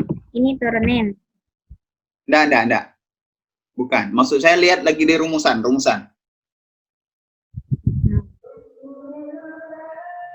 Oke, identifikasi enggak apa-apa. Kalau mau pakai, kalau tidak mau pakai enggak apa-apa. Karena identifikasi batasan itu biasanya untuk PTK. Tapi kalau mau dibuat enggak apa-apa, karena kita mau membatasi hanya meneliti di situ enggak apa-apa. Turun ke rumusan. Nah, untuk penelitian yang 3 variabel, X1, X2 terhadap Y, X1-nya bimbingan orang tua, X2-nya minat, yang ketiganya Y, maka biasanya rumusannya 3. Apakah terdapat pengaruh? Biasanya gitu. Kalau tidak apakah, bagaimana pengaruh? Ya. Nah, boleh positif dan signifikan, tapi harus tahu makna positif dan signifikan itu apa. Kalau penelitiannya cuma pengaruhnya cuma 2%, apakah signifikan? Atau di bawah 10%, apakah signifikan? Jadi cukup saja kata-kata apakah terdapat pengaruh antara bimbingan orang tua terhadap prestasi belajar. Yang pertama ya. Yang kedua, apakah ya Jum? Ya, Pak. Oke, yang pertama, apakah terdapat pengaruh antara bimbingan orang tua terhadap prestasi belajar? Atau bagaimana pengaruh boleh? Yang kedua, apakah terdapat pengaruh antara minat terhadap prestasi belajar? Boleh. Yang ketiga, ada 3 rumusannya ini. Apakah terdapat pengaruh antara bimbingan orang tua dan minat belajar terhadap prestasi belajar? Karena akan berpengaruh di bab 3. Oke? Ya, Pak. Oke, turun ke tujuan. Tujuan yang ingin dicapai sama, tujuannya 3. Untuk mengetahui pengaruh, positif dan signifikannya hapus saja. Seandainya penelitianmu tidak positif gimana? Seandainya tidak signifikan gimana? Kira-kira gitu. Jadi hapus sajalah, ya. Izin, Pak. Untuk mengetahui ada tidaknya pengaruh antara bimbingan orang tua terhadap prestasi belajar, oke. Yang kedua juga oke. Hapus positif tidaknya. Tambahkan 1 lagi tadi, karena rumusannya bertambah 1. Dan Iya, Pak. Berarti tambah satu lagi mengikuti rumusan masalahnya, Pak ya? Ya, sip. Manfaat.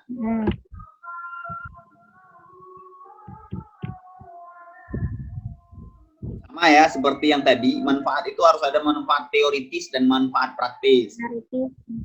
Teoritis itu untuk khasanah ilmu pengetahuan, praktis itu untuk kalau ini bisa untuk ini, untuk orang tua, bisa untuk guru.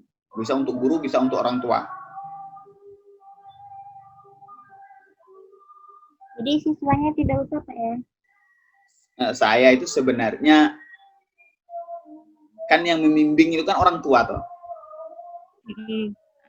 Memang minat belajar itu anak sih, tapi ya kalaupun mau dimasukkan tidak apa-apa, selagi tidak ada komplain dari para ini tidak apa-apa. Kalau saya sih tidak begitu ini, kecuali kamu menelitinya di pelaku UMKM, ya. Iya, Pak. Oke, sip Cium ya, paham ya? Artinya manfaat hampir sama seperti tadi lah, kata-katanya juga nanti Ani bisa berbagi lah.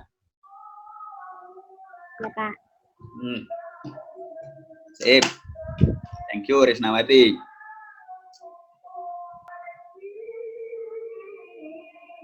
Sita, oke, silahkan. Saya tanya saja lah. Kira-kira yang jadi problem itu apa sih dari faktor-faktor ini?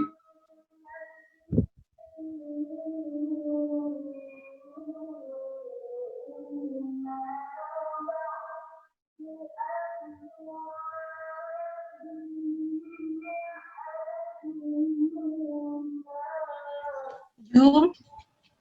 Kan Jumi. Jum.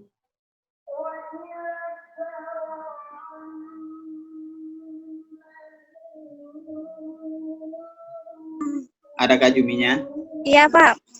Ya, Jum. Kira-kira apa yang Ada, Pak. jadi itu? Apa, Pak? Kira-kira yang jadi urgensi dari judulmu ini, masalah dari judulmu ini apa?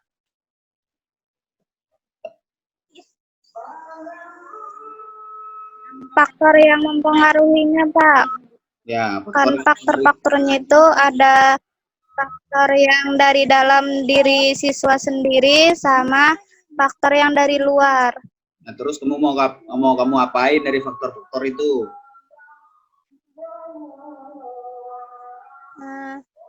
Untuk mengetahui hasil belajarnya, Pak. Ini oke, baik. Kan syarat kita dari kemarin-kemarin sudah kita bahas bahwa mengajukan judul itu ada masalahnya. Jangan-jangan masalahnya tidak ada. Contoh ini yang dari Unja ada diskusi sama saya. Dia meneliti tentang IPK mahasiswa. So saya tanya, masalahnya IPK-nya di mana masalahnya? Nah, dia tidak bisa jawab. Terus saya bilang, coba cari dulu lah data tentang IPK. Pak, ini sudah seminggu nih, proposalnya sudah saya perbaiki juga, tapi memang masalahnya belum. Nah, saya pikir biar dia belajar buat bab 1 dulu lah. Pak, ya. Prodi kita, IPK-nya itu rata-rata 3,5, katanya. Kalaupun ada, itu di bawah 3,5, tapi tidak ada yang di bawah 3. Apakah itu masalah, Pak? Saya bilang tidak ada masalah. Karena apa masalahnya? Karena nilainya tinggi, IPK-nya tinggi, kira-kira gitu. Nah, ini yang ingin apa? Jumiati lihat ini apa dari hasil belajar ini?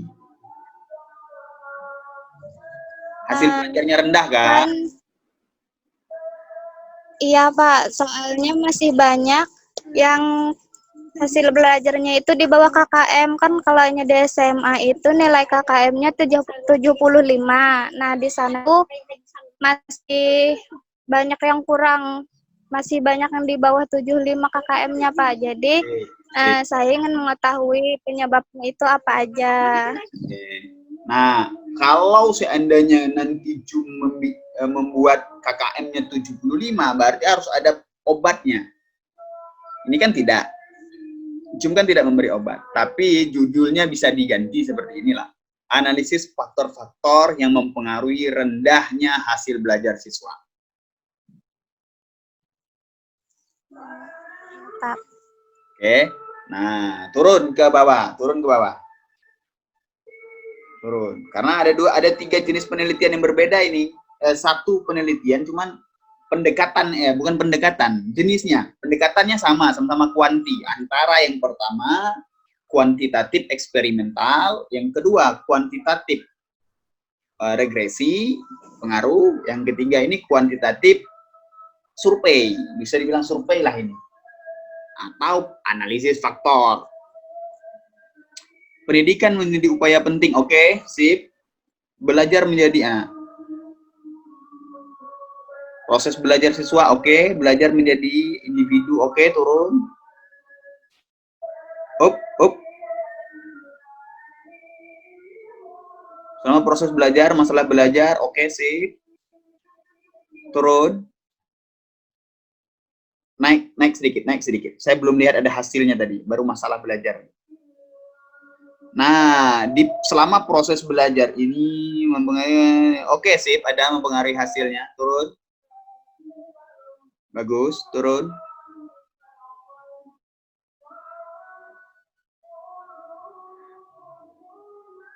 Nah, oke, stop di sini, stop di hasil belajar. Justru kalau seperti ini latar belakangnya Jumiati, judulnya nggak cocok yang tadi. Judulnya justru lebih cocok faktor-faktor yang mempengaruhi masalah dalam proses pembelajaran. Tapi itu justru lebih cocok dan tidak ada yang meneliti. Artinya sedikit sekali yang meneliti proses. Kebanyakan meneliti hasil. Nah, jadi lihat apa saja faktor-faktor yang mempengaruhi proses belajar ini. Tapi kalau memang terlalu berat, tidak apa-apa.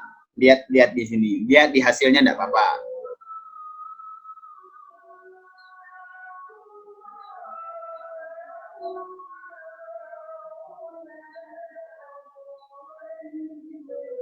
Nah, kan ini. Jadi Jumiati tidak usah membahas prosesnya, karena bisa jadi prosesnya itu masuk dalam faktor nanti. Kalau seperti ini, saya membacanya bahwa terjadi masalah pada prosesnya, bukan hasil. Maka perlu diketahui faktor-faktor yang mempengaruhinya. Ada faktor-faktor yang mempengaruhi hasil terdiri faktor. Oke, stop. Jum, kamu kan belum tahu faktor-faktornya ini. Jadi tidak perlu kamu tulis faktor internal, faktor eksternal itu. Kamu hanya membahas bagaimana rendahnya hasil belajar itu dengan berbagai kemungkinan faktor yang mempengaruhi. Paham ya? Halo? Iya, Pak. Paham enggak? Kalau enggak paham dikasih tahu biar saya ini kan. Apa ya? Nah, jadi bukan kamu menyebutkan faktor internal eksternal, itu nanti. Tapi faktor kamu membahas secara umum saja. Hasil wawancara turun lagi. Turun lagi, Jum. Dari 7 siswa menyatakan, Rosita,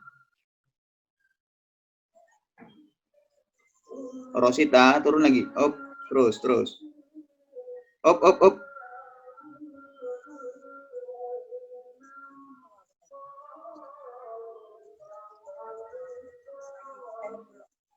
Nah, ini sudah bagus ini. Tapi sebelum kamu membahas 7 siswa, 5 siswa, dan 3 siswa itu di atas kamu bahas lagi lah, perdalam lagi tentang masalah-masalah hasil belajar. Ya Jum ya. Masalah-masalahnya tuh. Iya, itu kan IEMU. Apa? Ya, hasil belajar itu kamu bahas lagi di atas dengan kemungkinan masalahnya. Karena rendahnya hasil belajar tadi itu, tapi kamu bahas hasil belajarnya secara umum di atas lebih banyak lagi. Hasil belajar sangat penting, hasil belajar perlu ditingkatkan, hasil belajar menjamin mutu misalnya, untuk melihat mutu. Nah, itu kamu buat 3 paragraf itu sudah bisa. ya. Baru kamu buat ini Iya, fenomena Pak. namanya. Ini fenomenanya sudah pas, sudah bagus.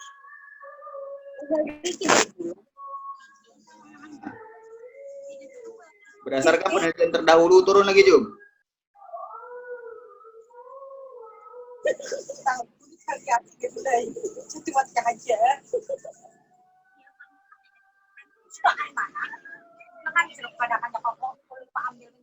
Oke, turun lagi, Jum.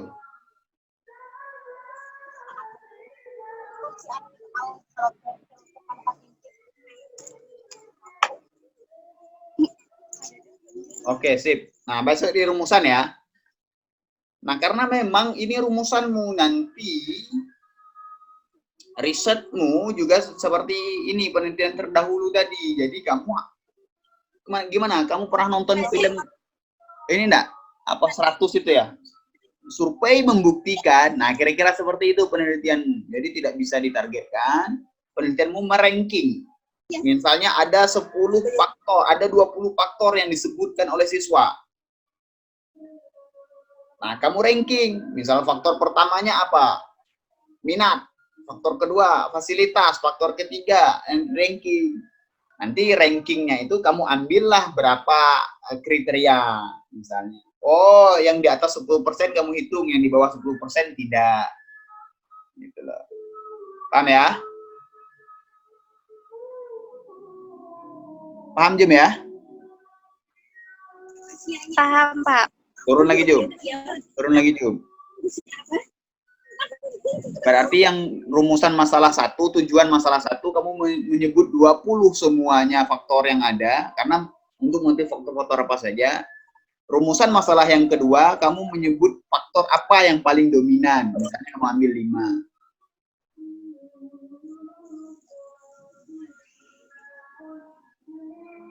Nah, ini sama, bagi peneliti itu tidak untukmu, manfaat. Mau tanya dulu, Pak. Ya. Jadi kan, Pak, di rumusan masalah itu saya misalnya menyebutkan faktor-faktornya itu aja kah, Pak? Iya. Nanti kamu uraikan secara deskriptif penelitianmu karena kamu survei. Kamu uraikan secara deskriptif kenapa faktor-faktor itu yang ada gitu loh. Setelah kamu kasih tabulasi, kamu analisis tabulasinya, kamu kasih penjelasan di bawahnya. Yang kedua, faktor apa yang dominan? Kamu manual saja lah, nggak usah kamu pakai analisis faktorial. Sebenarnya penelitian ini susah, karena harus pakai analisis faktorial. Untuk melihat analisis faktorial itu bisa pakai struktural actional modeling, SAM namanya.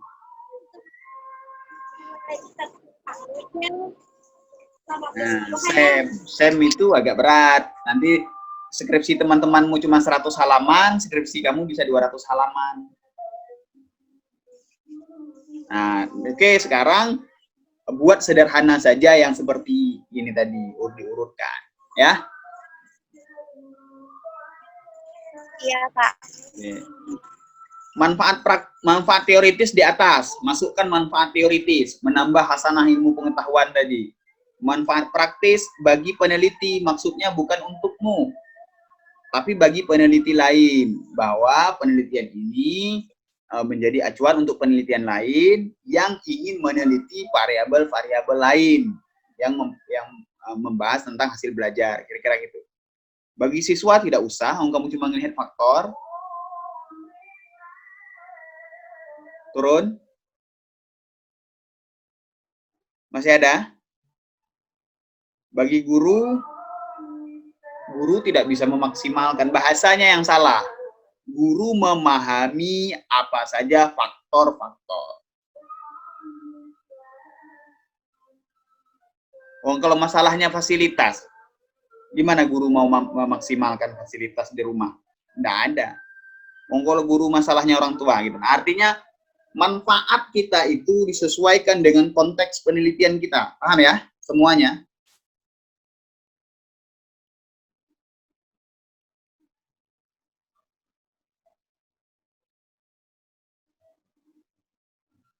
Oke. Sekolah juga. menyiapkan misalnya hasil temuan kita fasilitas, nanti sekolah menyiapkan fasilitas, menyiapkan sarana prasarana, menyiapkan sumber belajar atau menyiapkan hal lain. Nah, itu manfaatnya bagi sekolah. Dari faktor-faktor yang ada itu. Nah, orang tua juga bisa. Nanti kalau faktornya di rumah, misalnya. Boleh tambahkan orang tua, faktornya di rumah. Apa nanti yang jadi masalah dari faktor di rumah itu?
Oke.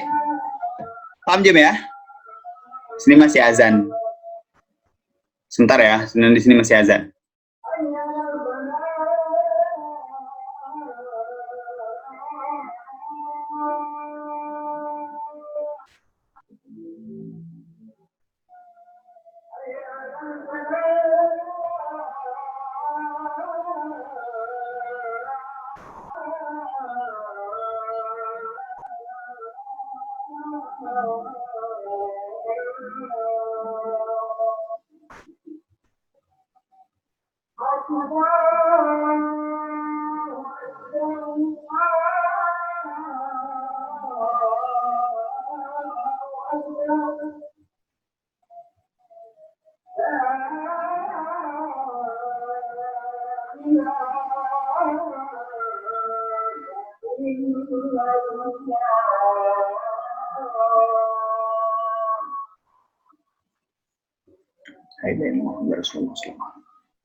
Oke, paham Jum ya?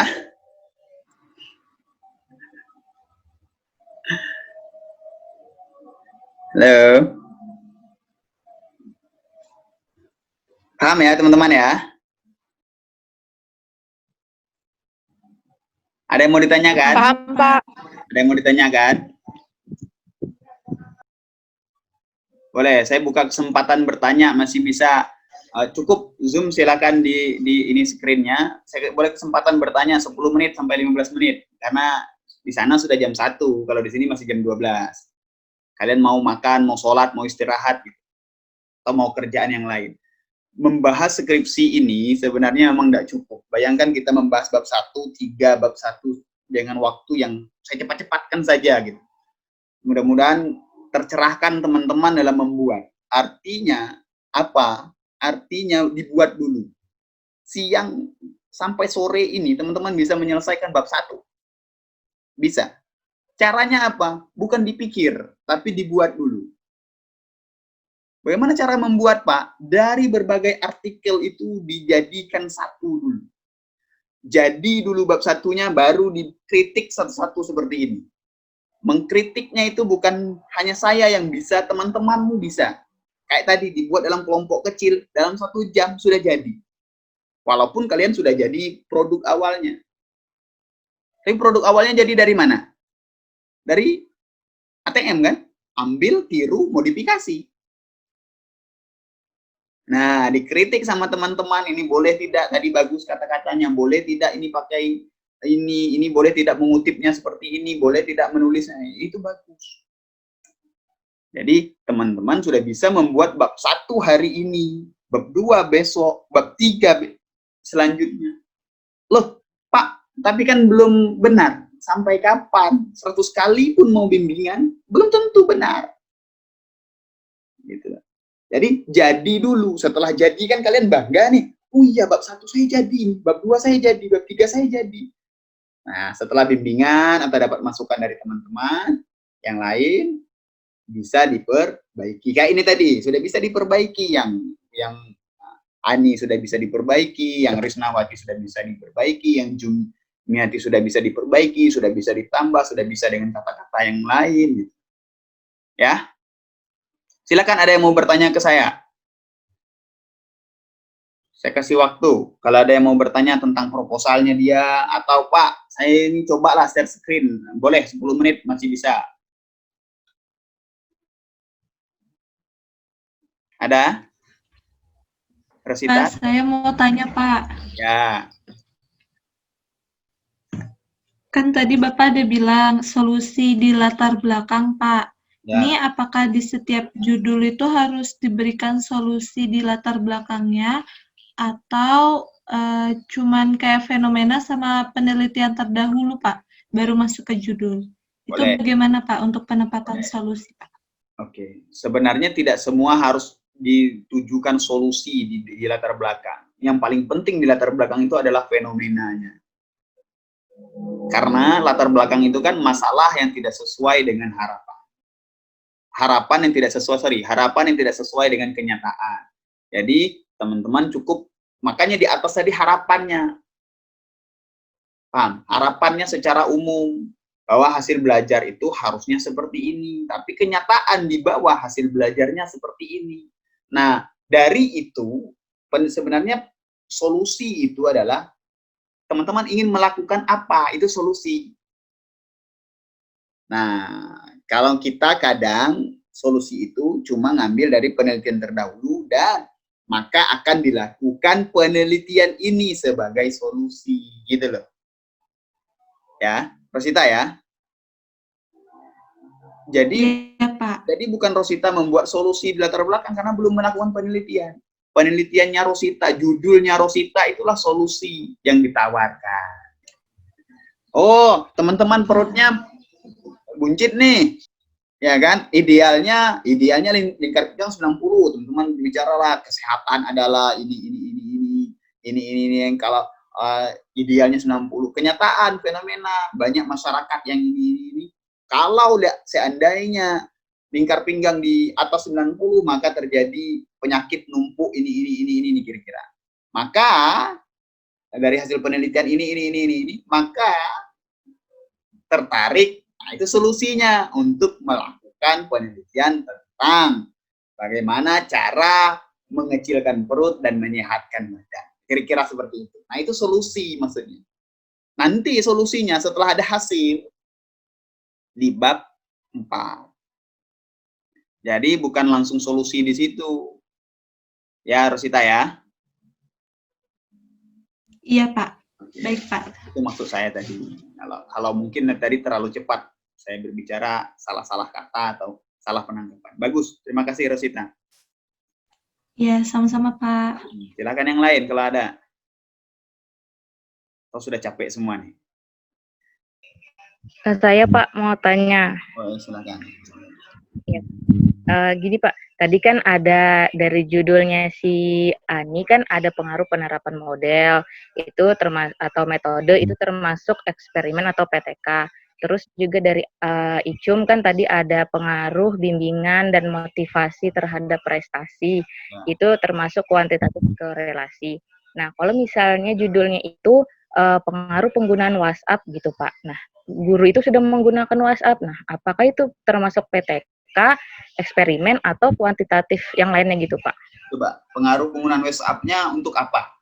Variabel Y-nya itu loh apa? Misalnya motivasi atau hasil belajar gitu, Pak. Pengaruh penggunaan WhatsApp sebagai sebagai apa? Sebagai sumber belajar, kira-kira gitu. Kok sumber belajar? Iya. Ya, atau fasilitas lah ya terhadap motivasi. Boleh saja menggunakan angket.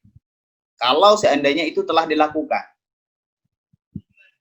Angket artinya penelitiannya pengaruh atau hubungan, boleh. Tapi kalau belum cocok sebenarnya dijadikan eksperimen. Karena eksperimen itu penelitiannya satu kelas eksperimen, satu kelas kontrol. Satu ada perlakuan, model atau metode. Kalau WhatsApp kan bukan model atau metode. Itu kan hanya media penyampaian. Dan semua orang sudah menggunakan itu. Jadi boleh menggunakan pengaruh WhatsApp itu terhadap ini. Sama saja pengaruh malls atau pengaruh internet sebagai sumber belajar terhadap ini. Jadi boleh diangketkan. Misalnya. Boleh diangketkan. Gitu ya. Boleh gitu, juga berarti dilakukan. kalau misal Ya. Jadi Pak, kalau misalnya nih WhatsApp, terus juga sejenisnya misalnya Zoom, berarti tuh kita tambahin gitu ya Pak, Zoom sebagai sumber belajar gitu Pak? Tidak sebenarnya. Itu kan hanya media penyampaian daring. Nah, kalau saya sih, nanti kamu susah mencari riset terdahulu. Yang kedua, kamu susah mencari teori untuk mengaitkan apakah ada pengaruh WhatsApp terhadap ini, terhadap apa namanya, hasil belajar atau motivasi. Nah, karena itu tadi nanti kamu susah, lebih baik cari yang memang bisa diukur. Karena WhatsApp itu ngukurnya bagaimana. Kalaupun bisa diangket ya boleh saja diangket. Tapi kalau untuk eksperimen atau PTK itu tidak cocok. Kenapa tidak cocok? Karena dia tidak menggunakan metode atau model. Sekarang Zoom kita ini bisa tidak di PTK-kan? Tidak. Bisa di PTK-kan kalau modelnya saya pakai Zoom tapi modelnya ada. Apa modelnya? Tadi breakout room, tapi breakout roomnya saya ngikuti model ini, model jigsaw, boleh. Atau kita melalui Zoom ini pakai number head together, ada nomor di kepala, boleh. Atau pakai talking stick. Kalau di sini kan tidak bisa talking stick. Jadi pakai metode-metode seperti itu, nah itu bisa di PTK kan atau bisa dieksperimenkan. Nih teman-teman, jadi coba Nurhayati, Riuriadi, Isnania, Rosita, Nurhaidah, Indah, Apri, Kristiani. Nanti stopnya di mana nih? Stopnya tahu-taunya di Vena. Nah, Vena menjawab pertanyaan. Boleh.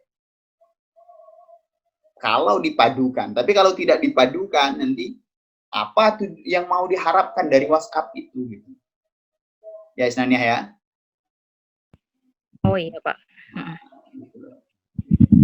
Oke, silakan kalau ada yang lain.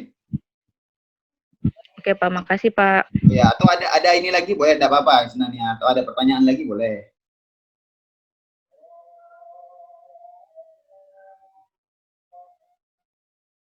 Oke, silakan yang lain kalau masih ada.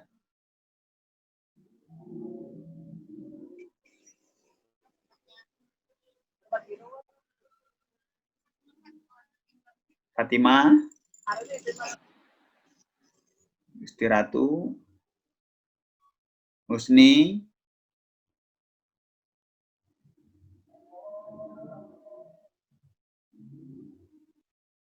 oke. Kalau memang tidak ada, saya rasa cukup. Mudah-mudahan teman-teman semua dapat terinspirasi dalam membuat tipsnya. Sekali lagi saya katakan, tipsnya adalah dibuat. Setelah dibuat bab satunya, nanti baru diinikan. Baru bisa direvisi sendiri. Setelah seperti ini, kira-kira, ini saya tanya nih, Jumiati, kamu dapat pencerahan nggak setelah ini? Setelah tadi saya bahas proposalmu, kira-kira sudah dapat gambaran apa yang ingin kamu buat di bab satumu?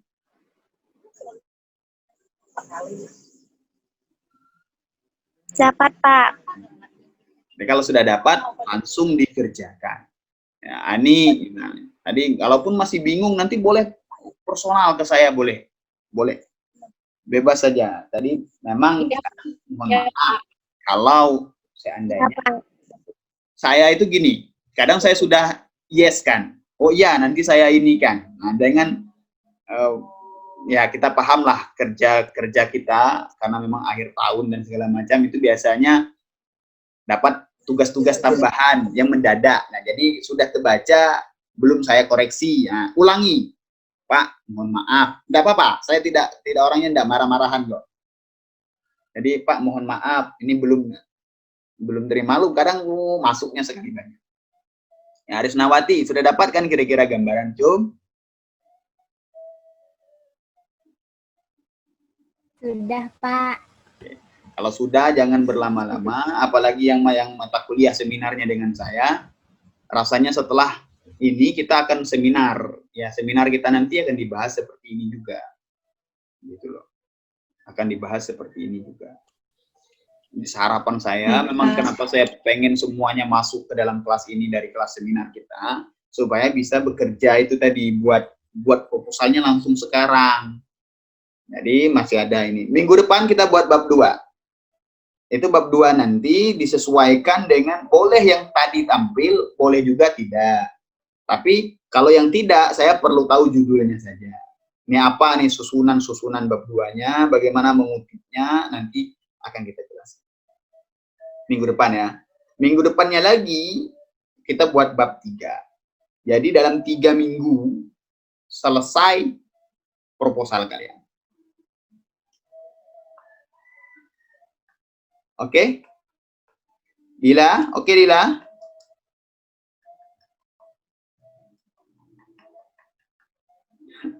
Baik. Teman-teman, terima kasih atas partisipasinya. Tidak ada tujuan lain sebenarnya daripada menyemangati teman-teman dalam membuat proposal. Dan memang kita harus segera lulus tepat waktu. Jadi kalau teman-teman sudah dapat ini, sudah dapat pembimbing, segera diajukan, ya dengan kendala misalnya, ya, seminimal mungkin, atau apa, semaksimal mungkin, akhir tahun sudah seminar. Ya kalaupun tidak dapat awal tahun, itu sudah seminar. Anggap teman-teman dapat pembimbing nih di bulan Oktober. Di bulan November.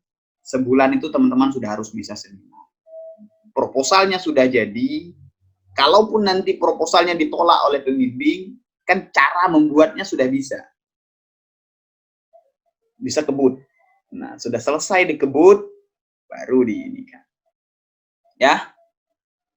Semangat semuanya. Skripsi ini akan membuat kita melelahkan memang, tapi memang harus segera dihadapi. Supaya cepat selesai. Kalau tidak ada lagi pertanyaan, lebih dan kurang saya mohon maaf. Saya akhiri, wallahul muwaffiq ila aqwamit thoriq. Assalamualaikum warahmatullahi wabarakatuh. Waalaikumsalam warahmatullahi wabarakatuh. Terima kasih, Pak. Ya, Terima kasih, Pak.